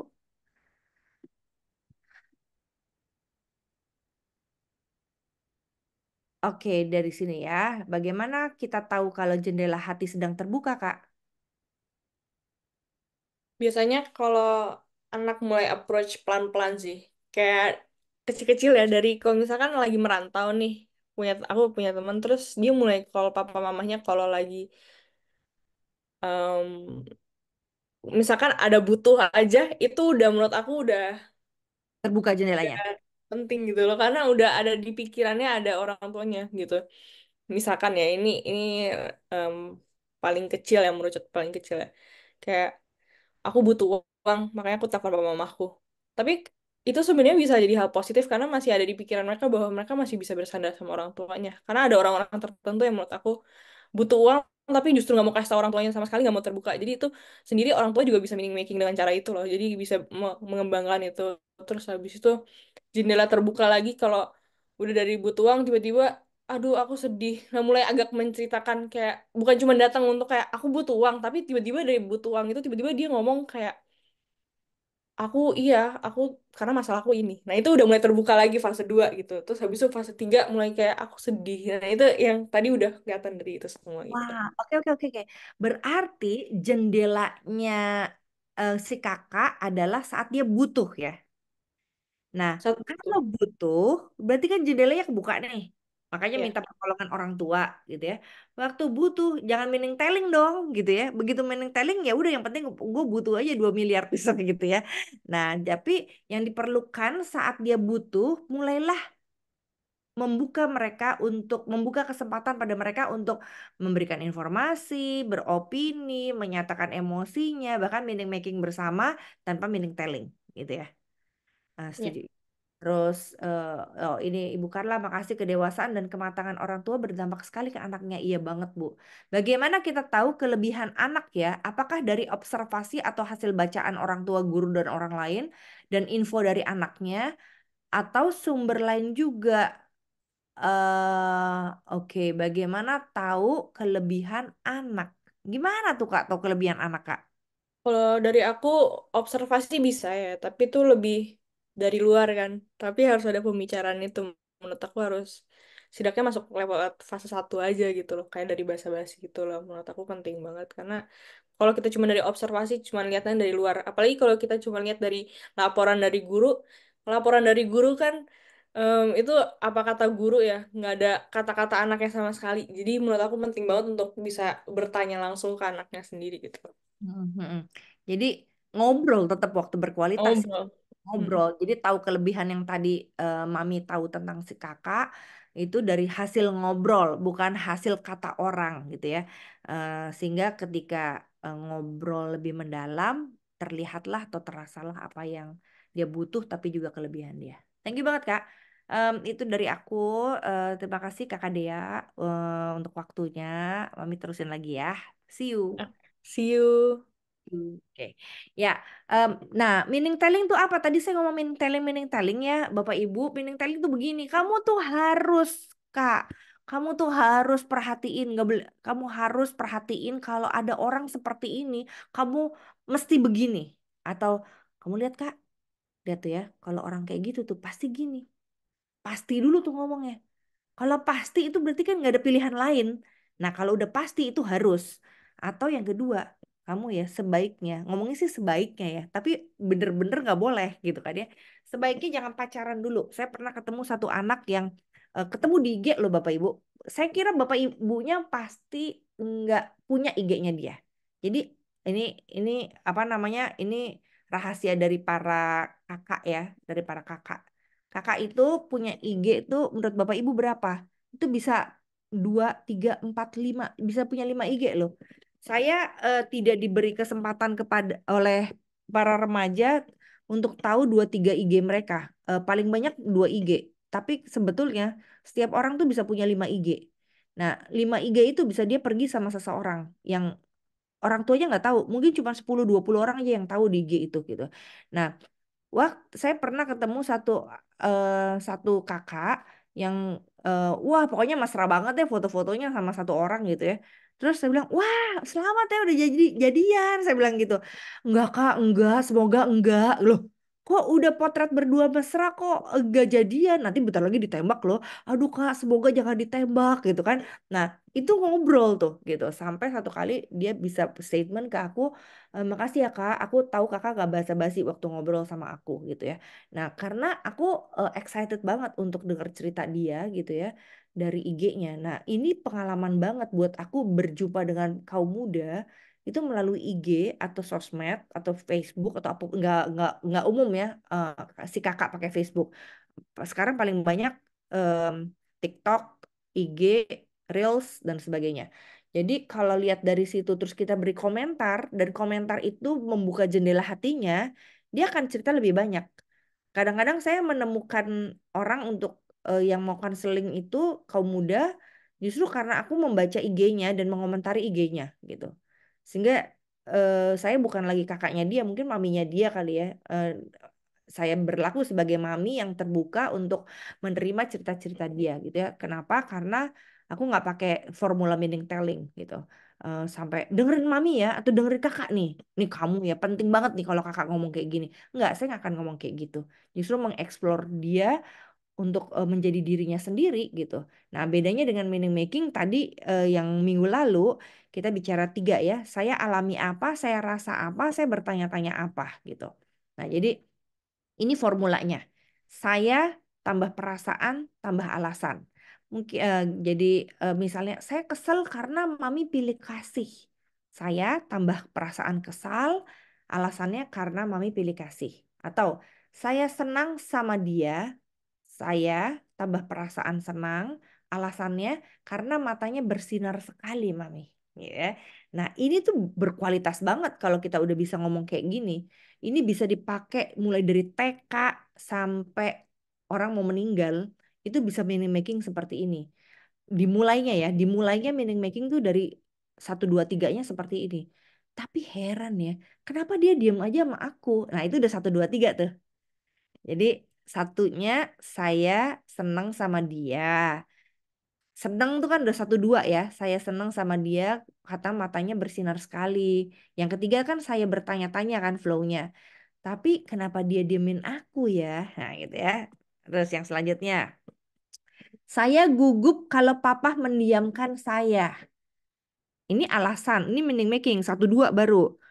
Pertanyaannya adalah gimana saya mau cerita lebih lanjut sama papa? Nah itu satu dua tiga tuh. Saya alami, saya rasa, saya bertanya-tanya. Jadi tiga itu dulu. Bapak Ibu kalau udah bisa tiga itu dari anak TK sampai SD SMP, nanti SMA dan kuliahnya kayak si kakak bisa masuk ke 4 5 6 gitu. Nah gimana caranya ini? Satu, dua, tiga, 4 5 6. Jadi saya buka apelnya. Sekali lagi untuk Bapak Ibu yang belum ikut yang minggu lalu, kenapa disebut apel atau di Apple Cycle of Meaning Making? Ini hasil tesis saya waktu saya ambil Doctor of Ministry. Karena apel itu sesuatu yang gaya. Buat saya meaning making itu gaya. Orang bisa meaning making itu keren gitu. Kayak anak saya bisa meaning making, buat saya itu saya bersyukur banget gitu. Saya nggak harus ngajarin dia gimana pacaran, gimana kuliah, gimana kerja sama, gimana hidup di luar negeri. Tapi dia memaknai sendiri. Nah, kalau dia masih kecil atau dia belum pernah meaning making, dia ambil apel separoh aja. Jangan makan banyak-banyak, ntar enek. Ingat, batangnya mesti dibuang, yaitu harus dan jangannya. Begitu Bapak Ibu bilang, kayaknya kamu harus potong rambut deh. Kayaknya kamu harus semir rambut deh. Kayaknya kamu jelek atau kamu nggak boleh deh pakai tas itu. Kayaknya pakai baju itu kamu jadi tambah tua deh. Nah, itu do and don't. Harus dan jangan. Kalau itu terjadi, jangan harap bisa makan apel dengan enak. Jangan berharap bisa meaning making dengan baik. Kalau kita masih menggunakan batangnya. Nah, apa yang perlu? Yang perlu adalah separuh dulu. Saya alami apa? Saya merasa apa? Saya bertanya-tanya apa? Nah, biasanya kalau udah separuh apel, terus komentar orang tuanya nggak enak, dia nggak mau terusin makan apelnya. Waktu misalnya dia bilang, tapi kira-kira tuh cowok mau nggak ya sama aku, Mami? Begitu kita bilang, udahlah jangan pikir-pikir tentang pacaran. Itu do kan? Atau don't. Atau jangan, harus dan jangan. Udah stop makan apelnya. Seumur hidup Bapak Ibu nggak akan dicurhatin lagi tentang pacaran. Gitu. Mereka paling akan mengentertain Bapak Ibu atau membuat Bapak Ibu senang dengan bilang, oke mam, oke pap. Terus ditinggalin dan selamanya nggak akan cerita gitu ya. Nah, sebaliknya kalau kita mau terusin itu keren banget. Nah, ini namanya lingkaran perasaan. Bapak Ibu bisa belajar ngobrol sama si kakak melalui lingkaran perasaan ini mulai dari tengah. Misalnya, memberikan contoh ya, kalau si kakak belum pernah ngobrol sama bapak ibu, nggak bisa tiba-tiba dia, mami aku takut dengan naik kelas, nggak akan, gitu ya. Tapi kalau kak, Mami dulu waktu SMA takut banget nggak naik kelas Kak. Udah stop sampai situ dulu curhatnya. Nah, baru tuh si kakak bilang, kakak gimana? Aku mah nggak apa-apa nggak naik kelas. Oh ya, perasaan kakak apa kalau nggak naik kelas? Ya bangga aja. Oh ya, kok bisa bangga? Nah itu dieksplor, dieksplor untuk sampai narasi nanti. Nah, terus Bapak Ibu bisa terusin ke perasaan-perasaan berikutnya, gitu ya. Nah, terus yang ke lagi, nah sekarang kalau udah punya emosi yang nggak menyenangkan, ini kan emosi tuh ada yang menyenangkan, ada yang tidak menyenangkan. Gimana caranya? Di buku saya ada yang namanya regulasi emosi, kemampuan mengolah, mengungkapkan emosi untuk menghadapi ketegangan dalam hidup. Gimana caranya? Ya biasanya mereka nulis jurnal, tapi jurnalnya juga bisa diceritakan kepada Bapak Ibu. Yang kedua, kita bisa memberikan pertanyaan tentang perasaan si kakak. Makanya dia bisa diregulasi atau diolah perasaannya. Misalnya, kenapa kakak kesel sama om itu? Kok kayaknya kakak nggak ramah sama om itu kalau dia datang ke rumah kita? Iyalah mah, Umi itu kayaknya pelecehan banget sama aku. Oh ya, dia ngapain aja Kak? Nah, baru tuh regulasi emosi terjadi. Mami tahu nggak waktu kemarin dia ketemu aku, dia tuh bisa cipika-cipikit apa tan tiba-tiba aja nyodok cipika-cipiki kan itu kan gak enak banget Mam gitu kan. Oh ya, iya ya benar-benar emang itu gak enak banget Kak. Nah, itu kita meregulasi emosi, membuat mereka merasa nyaman, punya perasaan nggak enak gitu. Nah, yang ketiga adalah kita perlu olah nafas dan tubuh. Kenapa kita perlu lakukan itu? Karena waktu kita masukin oksigen ke dalam pikiran kita, ya, tubuh kita itu kan perlu oksigen. Nah, kalau kita tarik nafas dalam, olahraga, minum air putih, terus kita tarik nafas dalam-dalam, eh, ada sebuah jalan tol yang ada di otak kita akan membuka area pikiran kita. Sehingga regulasi emosi atau mengolah emosi dari perasaan ke pikiran itu lebih lancar gitu ya. Nah, itu tipsnya, penjelasan jelasnya pasti sesi lain gitu ya. Tapi yang ini tentang regulasi emosi kita kasih contoh ya. Minta tolong Kak Anggi untuk berdialog bersama Kak saya, Kak Anggi sebagai si kakak, saya sebagai mami. Si kakak disalahkan oleh gurunya. Nah, kita menggunakan yang namanya I statement atau saya ya, bukan kamu gitu ya. Oke, silakan si kakak. Mami, tahu nggak? Aku sudah buat tugas sesuai aturan guruku. Tapi tadi disalahkan di depan teman-teman. Duh, gimana tuh dek reaksi guru dan teman-teman kamu? Guruku agak keras ngomongnya. Teman-temanku sih diam aja. Aduh, kakak sendiri gimana? Rasanya gimana sih Kak waktu digituin di depan temen? Sedih, kesel atau malu gitu? Hmm, kesel aja sih, Mam. Kalau aku tahu yang perlu aku perbaiki, kan aku bisa melakukannya. Aku juga pengen dapat nilai bagus. Oke, ya. Jadi itu percakapan sederhana, tapi membuat kakak mau terus ngomong atau cerita, gitu ya. Nggak yang tiba-tiba, eh, eh, saya kasih contoh yang lain. Mami tahu nggak, aku tuh sudah buat tugas sesuai aturan guruku, tapi disalahkan di depan teman-teman. Ya iyalah, kamu clumsy kalau dengerin apa-apa juga suka nggak kelar, ajak ngomong sendiri lagi. Jelas aja kamu tugasnya nggak kelar. Ya udah kelar, cerita bawahnya udah nggak ada, gitu ya. Karena kita nggak ada di pihak dia. Kita pakai you statement, iyalah kamu salah, gitu kan ya. Oke. Nah, mini making selanjutnya adalah saya belajar, saya kira pesan Tuhan saya buat saya apa dan saya akan melakukan apa. Oke, mulai lagi. Silakan Kak Anggi. Masih kesel nih, Mam. Oke. Aduh, apa sih Kak yang bikin kamu paling kesel dalam peristiwa itu? Itu loh, kok bisa sih dia memperlakukan aku di depan teman-teman? Hmm, itu yang paling nggak enak sih menurut Mami ya. Orang ngomong tuh nggak di secara pribadi, tapi tuh rame-rame kayak bener-bener Kak. Itu malu banget sih kakak. Kakak, Mami juga pernah ngalamin yang kayak kakak itu. Tapi gini-gini, kakak belajar apa dari pengalaman disalahin guru depan orang seperti itu Kak? Oh sorry, Lain kali silakan. harus lebih detail tanya tugasnya.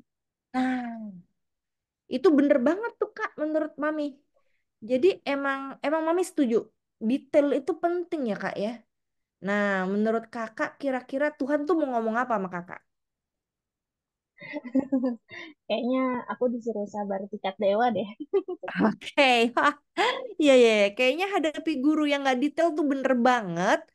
Em, Mesti sabar tingkat dewa. Kira-kira kakak akan apa tuh kak lain kali kalau ketemu guru kayak gitu? Hmm. Hmm, kakak mau tunjukin rekaman aturannya yang kasih.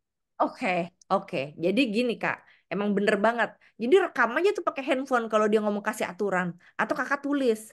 Eh, Bener banget. Nanti itu dikasih, nih Kak, ini Bu, kemarin kan Ibu kan udah ngomong kayak gini aturannya satu dua tiga. Yang empat itu nggak ada loh Bu, gitu ya. Itu keren banget Kak. Itu berarti Kakak sudah bisa membaca pola, gitu ya. Bahwa guru itu tadinya nggak konsisten terhadap aturan yang awal. Kalau Mami sih setuju banget Kak akan melakukan itu, gitu ya. Yeay, berhasillah ngobrolnya semakin mendalam, gitu ya. Nah, itu ide yang bagus Kak, aku rasa, gitu ya.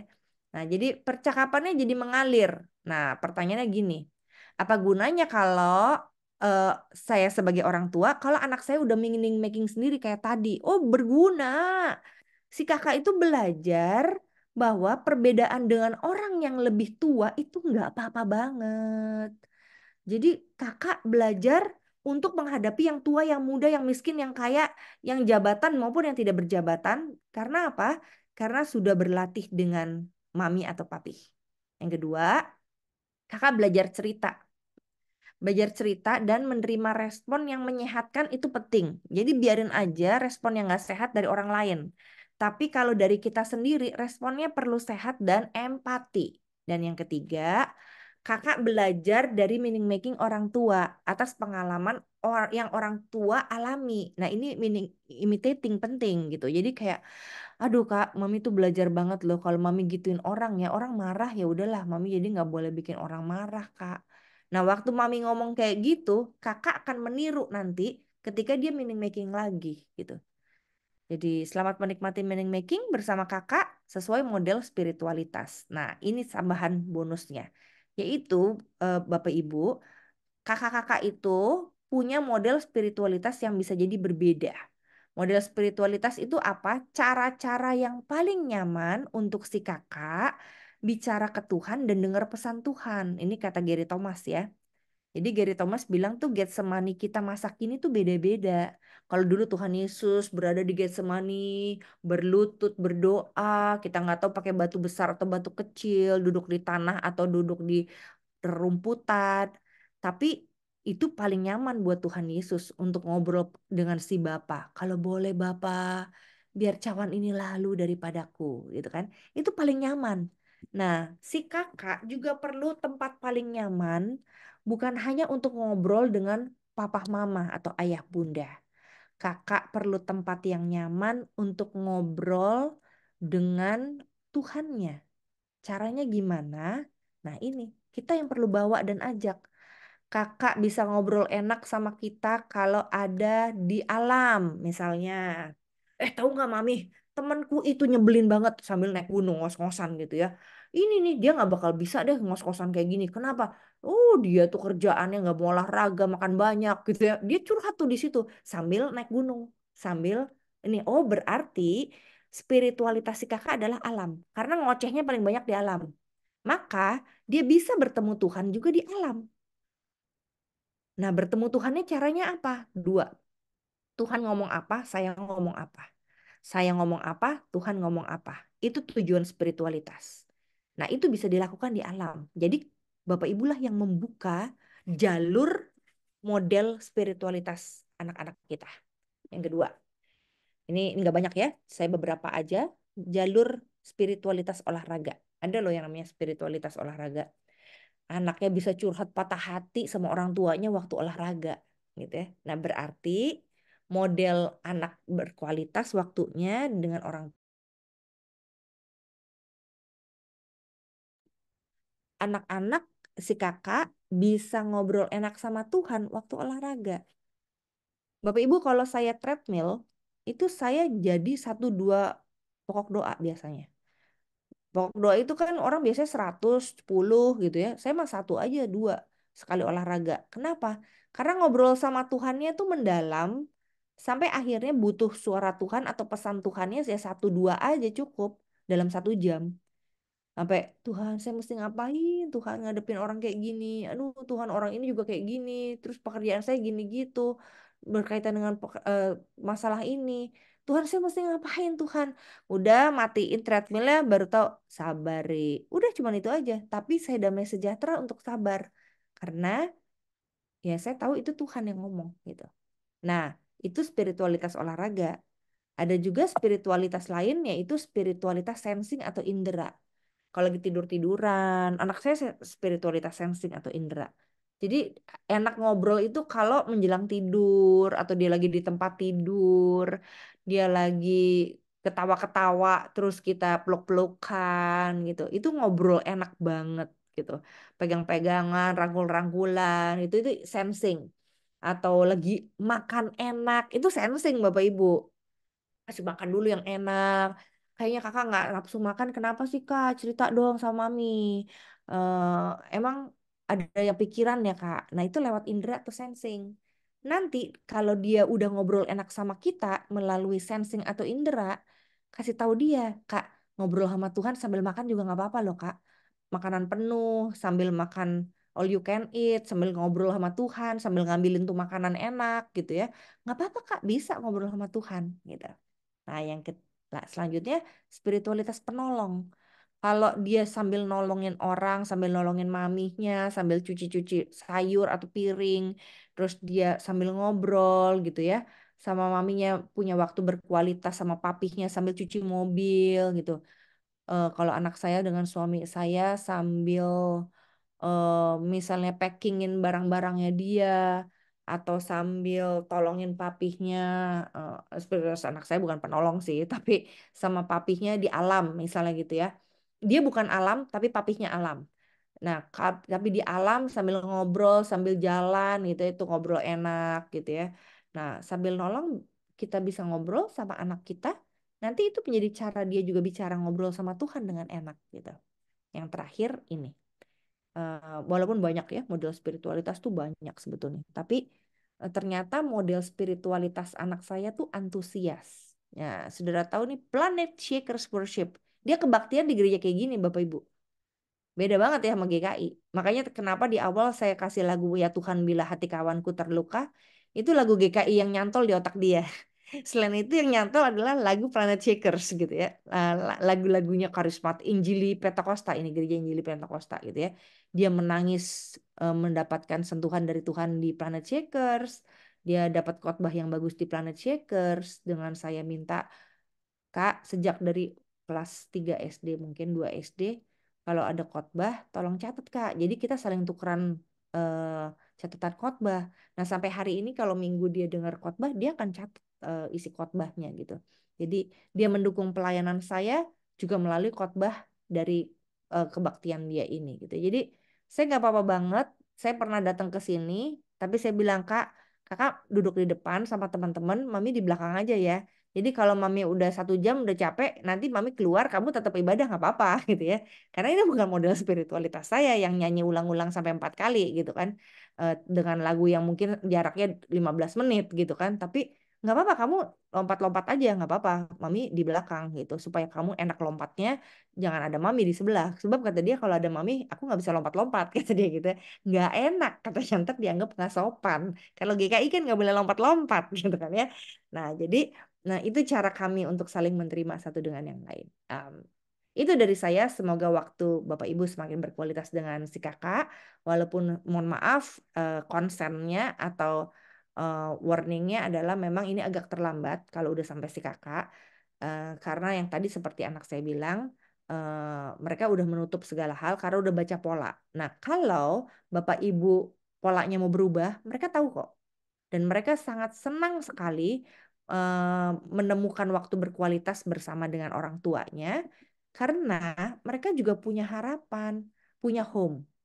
Bapak Ibu tuh home-nya mereka. Jadi jangan pernah merasa terlambat untuk memulai sesuatu yang baru demi kebaikan. Kenapa? Karena pasti usia berapapun kita mau pulang. Kita mau pulang ke rumah, kita mau pulang ke keluarga kita. Dan kalau kita memperbaiki renovasi rumah kita atau renovasi mental parenting kita, maka anak-anak paling peka dan tahu. Mami biasanya begini, sekarang kok malah begini. Ya, mami udah ikut parenting. Mami udah baca buku parenting soalnya. Nah, ini yang dialami oleh teman-teman yang ikut kelas parenting. Mungkin 5-10 kali tapi mesti rajin.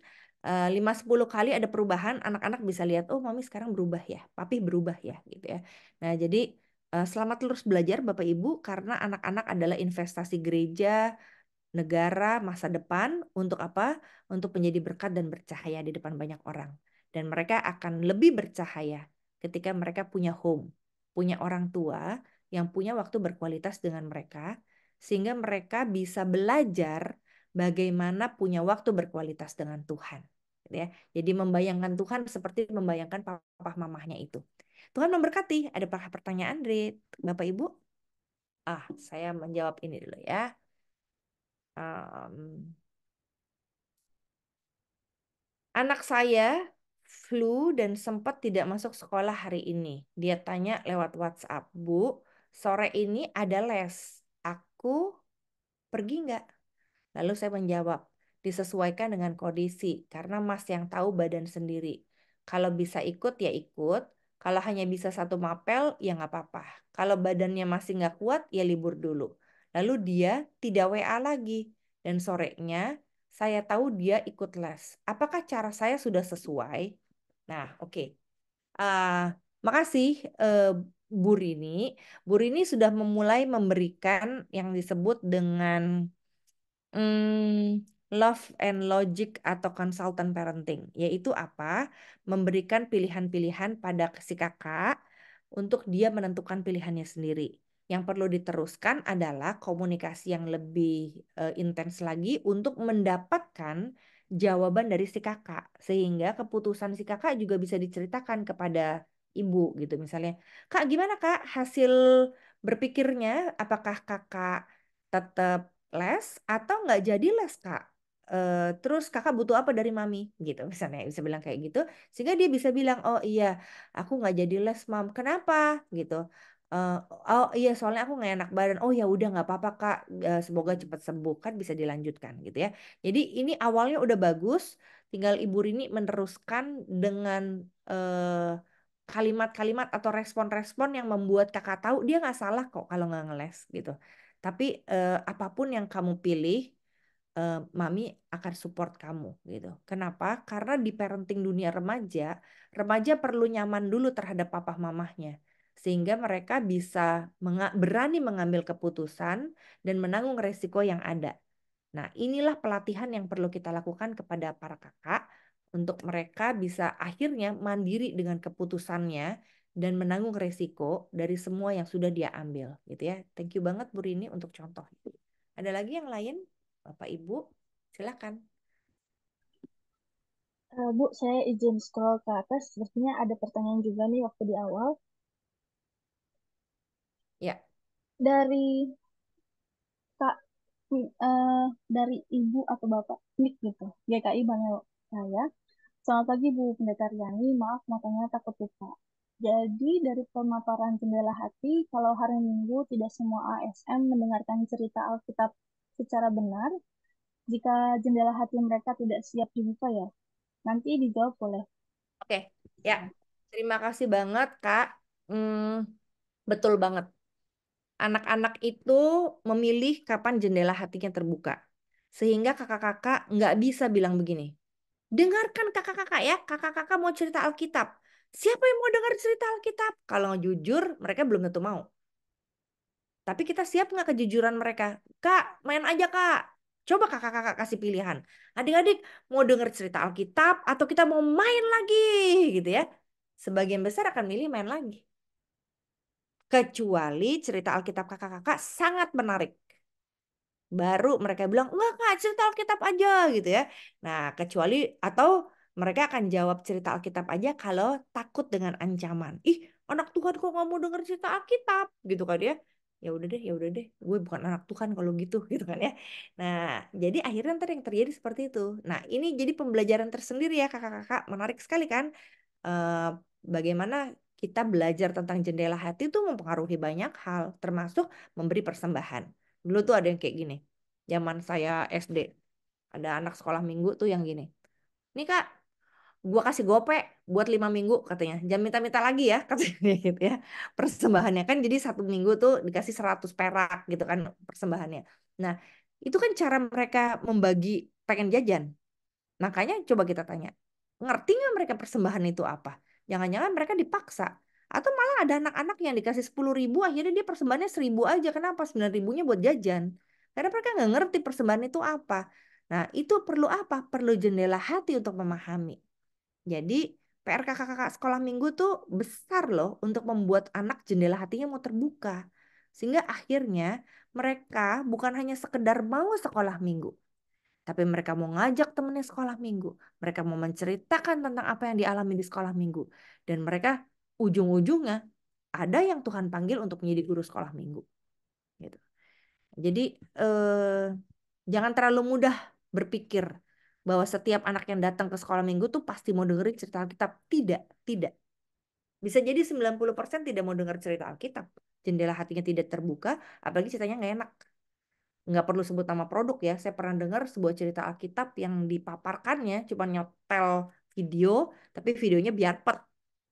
Terus error-error karena wifi-nya nggak bagus. Terus selesai amin. Lalu denger apa mereka ceritanya? Anak-anak itu kan nggak tahu cerita Alkitab.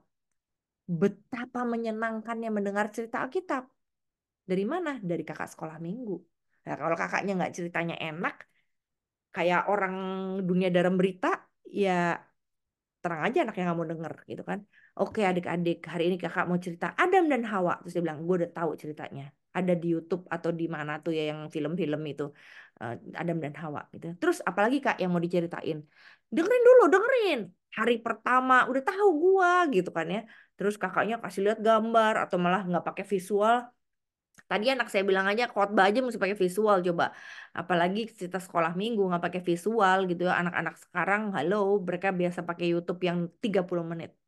30 detik. Jadi kakak-kakak begini. Tipsnya untuk sekolah minggu begini. Di seperti TikTok atau Reels ya. Di 10 detik pertama, kalau kakak-kakak tidak menarik, jendela hati mereka tertutup selamanya.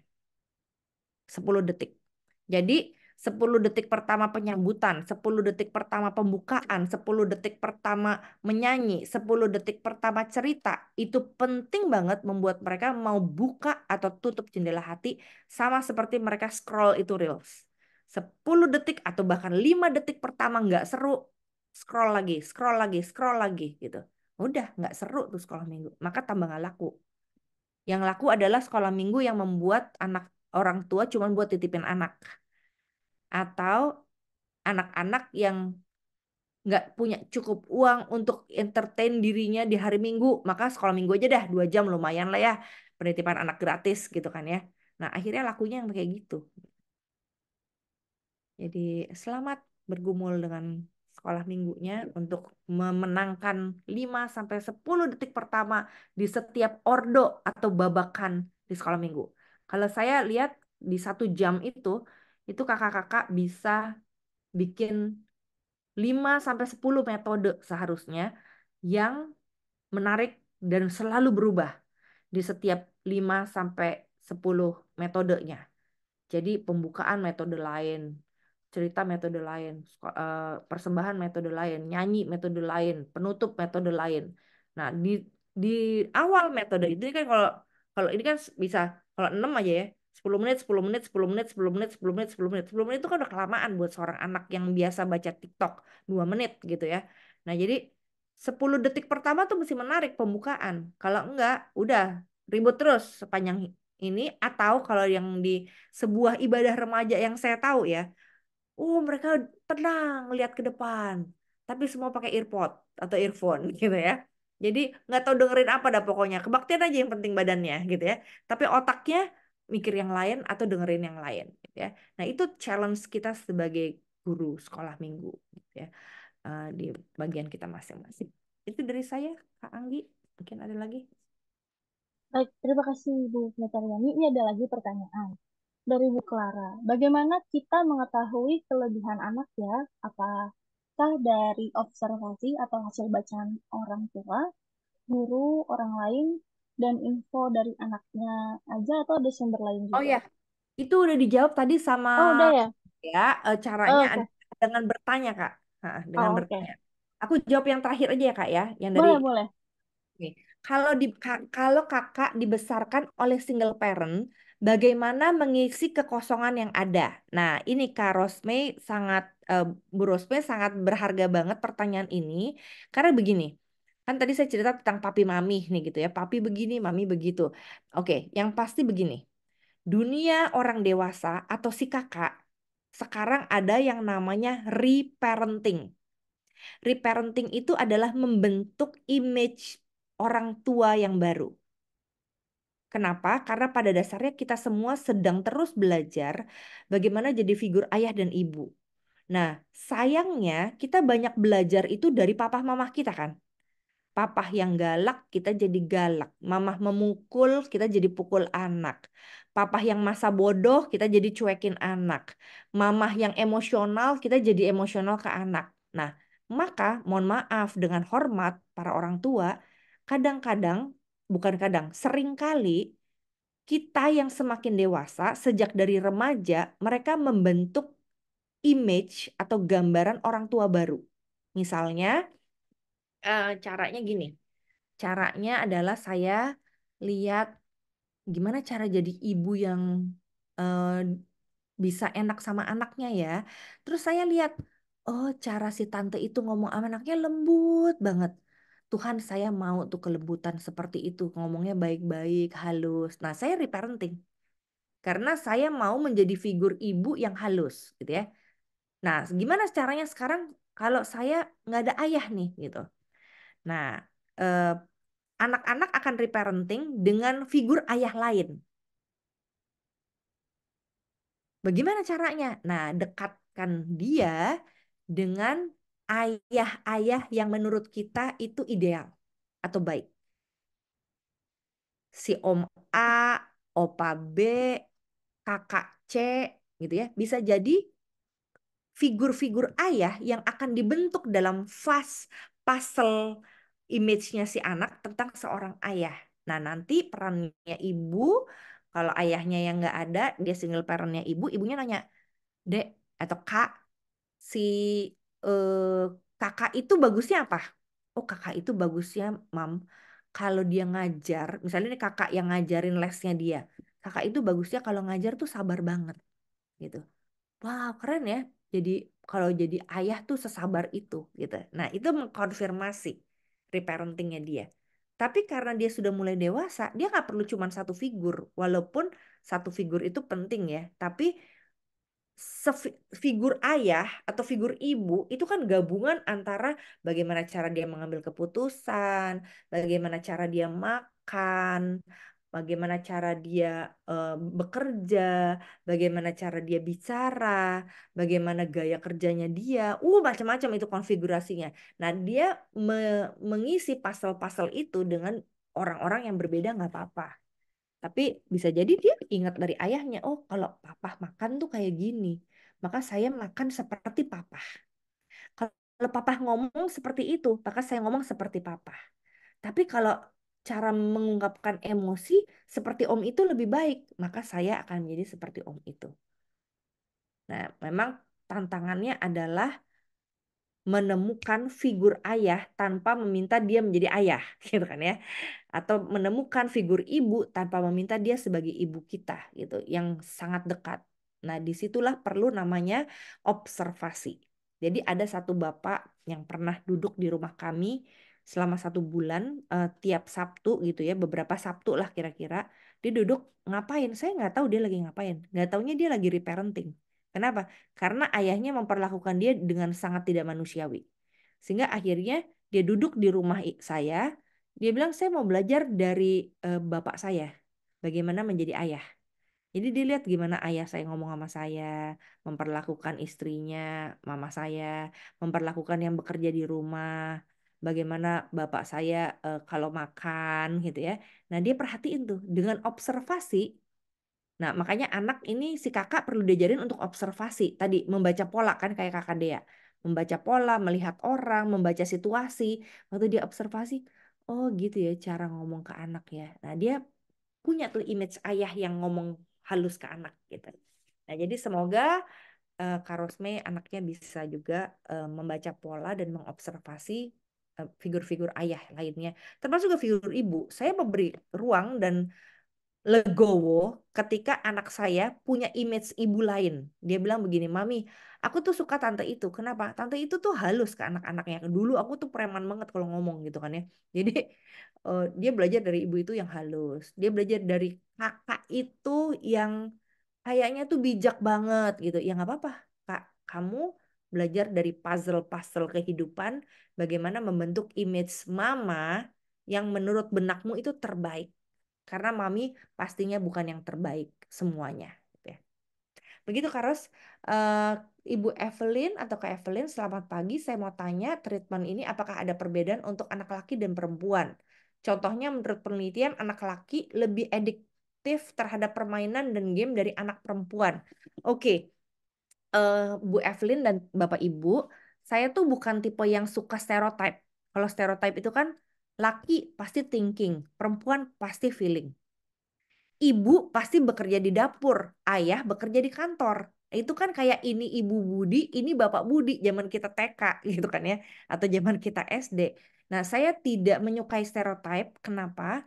Karena di kekayaan soft skill di dunia ini, manusia itu dibagi ada yang 4 DSC, 8 Team Management System, 16 MBTI, 37 Strength Finder.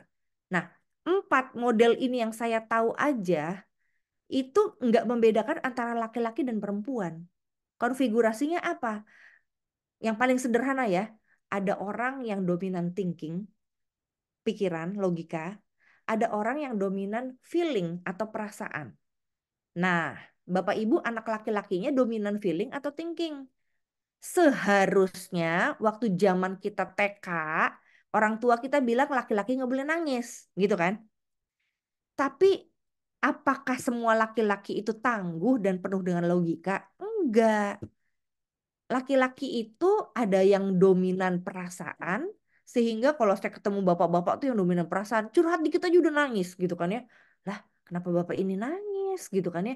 Oh, dia terharu rupanya atas apa yang saya katakan atau yang dia katakan. Ya, berarti dia biasanya orang-orang yang nangis, yang mainannya beda. Orang-orang yang pakai logika, permainannya beda. Tapi anak-anak, nah ini bukan stereotip. Perkembangan anak-anak adalah dia belajar dari bermain. Maka perempuan dan laki-laki suka bermain. Gitu. Tapi bahwa secara hormonal mungkin dia lebih cenderung motorik kasarnya dominan, maka dia suka permainan yang berkaitan dengan motorik kasar.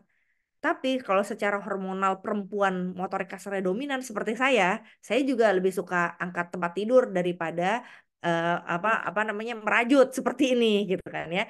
Nah, ini cara saya untuk membuat eh, apa motorik halus saya menjadi lebih baik gitu kan. Tapi pada dasarnya semua orang perlu dilatih untuk motorik kasar, motorik halus, untuk balancing antara perasaan dan pikiran gitu ya. Jadi itu bukan stereotype Bu. Jadi silahkan mengenal anak sesuai dengan keunikan dia gitu, pembagian dia gitu, dari Tuhan. Begitu. Demikianlah Kak Anggi acara kita hari ini.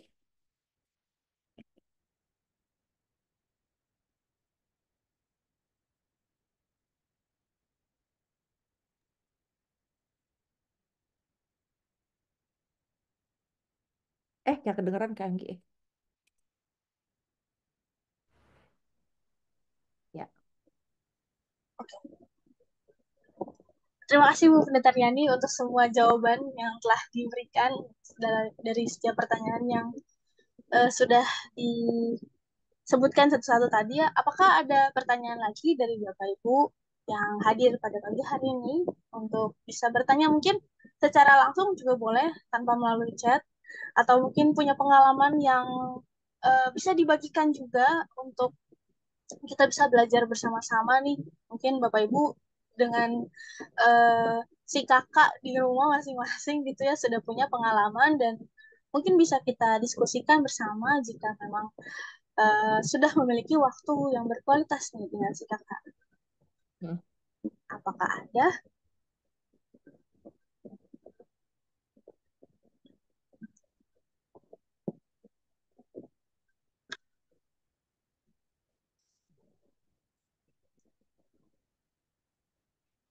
Ya, baik. Nampaknya belum ada ya, Bu. Jadi mungkin saya boleh meminta reaction Bapak Ibu pada pagi hari ini. Apakah Bapak Ibu sudah cukup eh, merasakan pelajaran yang baru nih ya? Wah, aku sih senang banget pribadi sama sesi kita pagi hari ini. Walaupun kita nggak sebanyak kemarin waktunya bersama dengan Kak Dea ya, Ya. karena Kak Dea sedang ada kegiatan. Tapi yang tadi paling membuat aku jadi banyak belajar adalah ketika ada kalimat seperti kue lapis gitu. Jadi bagaimana memasuki mungkin ketika berhadapan sama orang juga kita bisa bisa membukanya seperti itu ya. Jadi mulai dari yang paling atas dulu kalau dia sudah mau cerita, lalu dia akan lebih dalam lagi. Terima kasih Bu Pendeta Riani dan Kak Dea. Semoga ini bisa berkelanjutan lagi supaya kita makin diperkaya lagi dengan hal-hal baru. Ya. Baik. Oh, ada satu lagi nih Bu. Ya, gimana? Pertanyaan dari Bu Susan. Bu, bagaimana menyikapi jika si kakak sedang tidak ingin membuka hatinya, tapi kita sebagai orang tua pengen tahu. Buka lapis paling atasnya dulu kali ya, Bu. Jadi, gini, isu-isu yang paling sensitif dalam perjalanan hidup si kakak tidak akan dibuka ke kita kalau kita tidak membangun komunikasi itu sejak awal dari yang paling tadi seperti kakak Andrea bilang, kakak Dea bilang, dari yang paling atas, informatif, opini, gitu ya. Sehingga akhirnya mereka trust, intinya kan trust ya. Jadi ya orang tua kepo pengen tahu apa yang anak alami itu udah banget pengen tahu banget gitu ya. Saya kadang-kadang kebalik Bu malah. Saya nggak kepengen tahu tapi diceritain gitu ya. Aduh kenapa sih mesti cerita yang kayak gini gitu ya. Jadi saking mereka udah trust banget. Nah sekarang sebelum menjawab pertanyaan itu, mari kita building trust atau kita membangun kepercayaan buat si kakak. Jadi walaupun kita nggak kepo, dia pasti akan cerita gitu. Jadi anakku tuh sampai bilang, aduh kakak pengen cerita, tapi aku pengen cerita akhirnya mam katanya gitu ya. Jadi nggak tahan sendiri. Kenapa? Karena itu circle one-nya. Nah, proses menjadi home atau menjadi circle one buat anak itu dari sekarang. Mari kita mulai. Dengan apa? Lepasin tuh batang harus dan jangan. Kalau cuma pengen sekedar tahu aja, eh, kita masih pakai batang kan. Nah, dia nggak akan mau membuka gitu. Bahkan nanti jadi kacau nih urusan relasi antara papa mama anak karena kita nanti cari tahu dari sekolahnya, cari tahu dari temennya. Tambah kacau, tambah dia menutup diri terhadap papa mamanya. Gitu. Oke, demikian sudah memperhatikan anak curhat kesedihannya karena bestinya marah, dia bisa begitu banyak cerita tentang perasaan sedia. Keren banget Ibu Valentin. Semoga bisa diteruskan ya waktu berkualitasnya dengan anak sampai anak bisa meaning making atau memaknai apa yang Tuhan mau dalam hidupnya. Itu klimaks dari sebuah meaning making. Mereka hidup, mereka melakukan sesuatu karena dia tahu itu yang Tuhan mau gitu. Bukan hanya sekedar mencari yang orang tua mau demi demi memenuhi syarat-syarat orang tua aja gitu ya. Itu dari saya Kak Anggi. Oke, terima kasih Bu Pendeta Riani. Eh, ini sedikit jadi teringat sama kejadian yang pernah saya alami. Kebetulan saya dipercaya untuk menjadi mentor di remaja. Oh, saya nggak belum tahu tentang meaning making ini, tapi mungkin pada waktu itu saya telah melakukannya gitu. Jadi ada satu anak, sebenarnya saya mungkin yang kayak Burian juga ya, sebenarnya saya nggak pengen tahu gitu, saya apa adanya aja gitu, jadi ngobrol-ngobrol gitu. Ternyata dia nyaman untuk cerita dan terbuka gitu. Sampai yang bikin saya kaget adalah tiba-tiba dia cerita tentang dia mau bagi rapot besok. Padahal saya dalam arti tidak ada kepentingan gitu untuk uh, apa ngapain gitu, saya harus ngapain kalau saya tahu kamu ambil rapot gitu kan, saya berpikir seperti itu. Tapi sampai akhirnya dia bilang, kak aku takut kak diomelin sama mama bla bla bla gitu, lalu dia cerita tentang apa perasaannya. Eh, itu jadi sebuah hal yang saya syukuri sampai saat ini, karena ternyata dapat dipercaya sama anak-anak remaja itu sesuatu hal yang priceless gitu, karena nggak semua anak-anak remaja zaman sekarang tuh bisa terbuka dan cerita. Jadi semoga Bapak Ibu bisa menjadi teman dan sahabat untuk teman-teman remaja yang dimana saat ini mungkin banyak banget isu-isu yang di luar sana sedang booming. Dan mungkin dari Bu Riani juga ada closing statement buat kita semua sebelum menutup. Ya, ya Bapak Ibu selamat mengenal dunia anak terlebih dahulu, dunia si kakak terlebih dahulu, untuk akhirnya dia bisa trust sama kita dan akhirnya menikmati waktu berkualitas dengan si kakak bersama dengan kedua orang tua. God bless. Terima kasih Bu. Baik, kita akan menutup sesi kita pada pagi hari ini. Ibu Pendeta ini juga boleh Doa. menutup dengan doa. Ya, mari kita berdoa. Kami bersyukur karena kami diberi kesempatan oleh Tuhan punya anak. Bahkan punya anak-anak yang Tuhan percayakan dalam pelayanan kami. Kami berdoa biarlah Tuhan anugerahkan kami hati yang terbuka untuk mengenal mereka dan mereka mengenal kami. Jadikan kami orang tua yang bisa mengajak mereka untuk meaning making, bukan meaning telling. Sehingga akhirnya kami boleh membuat mereka nyaman, memiliki kami sebagai orang tua, memiliki kami sebagai kakak-kakak yang bisa menjadi berkat buat kehidupan mereka memaknai hidupnya bersama Tuhan dan mengerti pesan Tuhan dalam hidup. Dalam nama Tuhan Yesus yang menyertai kami, kami berdoa. Amin.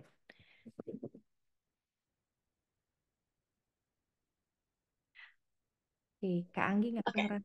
oke. Sekali lagi kami ucapkan terima kasih yang sebesar-besarnya untuk Bu Pendeta Riani untuk kesempatannya berbagi materi, berbagi sesuatu hal yang baru dan baik tentunya untuk kita semua yang ada di sini. Boleh kita kasih reaction buat Bu Pendeta Riani. Tuhan berkati. Aku akan memberikan share love karena ini jadi sesuatu hal yang sangat baik deh pokoknya. Aduh, aku sampai senang gitu kalau Bu Pendeta Riani ini membagikan sesuatu. Baik Bapak Ibu, jika Bapak Ibu belum mendapatkan buku Bu Pendeta Riani yang sudah dikirimkan, mungkin dapat dicek terlebih dahulu karena ada beberapa peserta yang dilampirkan ke alamat gereja gitu. Jadi mungkin Bapak Ibu bisa dicek juga ke alamat gereja masing-masing. Mungkin buku sudah sampai di sana, jadi Bapak Ibu bisa mengambilnya. Dan buat Bapak Ibu yang ingin memberikan buku sebagai kenang-kenangan untuk atau sebagai tanda kasih buat rekan atau mungkin mau dibaca bersama dengan si kakak gitu ya, juga bisa. Silahkan boleh langsung dipesan di websitenya Bina Warga atau semua media sosialnya Bina Warga untuk pertanyaan dan semua hal-hal yang berkaitan dengan pembinaan-pembinaan kita selanjutnya akan kami share di dalam media sosial kami di Bina Warga GKI. Silahkan Bapak Ibu bisa lihat di Instagram kita. Nah, lalu untuk dalam waktu dekat kita juga ada uh, pembinaan berikutnya untuk guru sekolah minggu. Jika Bapak Ibu ingin ikut, silahkan bisa mendaftar. Nanti akan kami informasikan lebih lanjut detailsnya atau bisa WhatsApp ke nomor Bina Warga. Rekaman dan bahan sudah kami siapkan, nanti akan kami kirimkan seperti yang di sesi yang pertama di minggu lalu. Jadi Bapak Ibu mohon menunggu untuk rekaman dan bahan hari ini ya. Itu aja dari saya. Dari Pendeta Hendra, apakah ada tambahan? Oh, tidak bersama kita. Oke, baik Bapak Ibu, itu aja dari saya. Sekali lagi terima kasih sudah berpartisipasi dalam acara ini. Mohon maaf kalau ada salah kata atau salah ucap. Saya Anggi pamit undur diri. Terima kasih Bapak Ibu semua. Terima kasih. Terima kasih.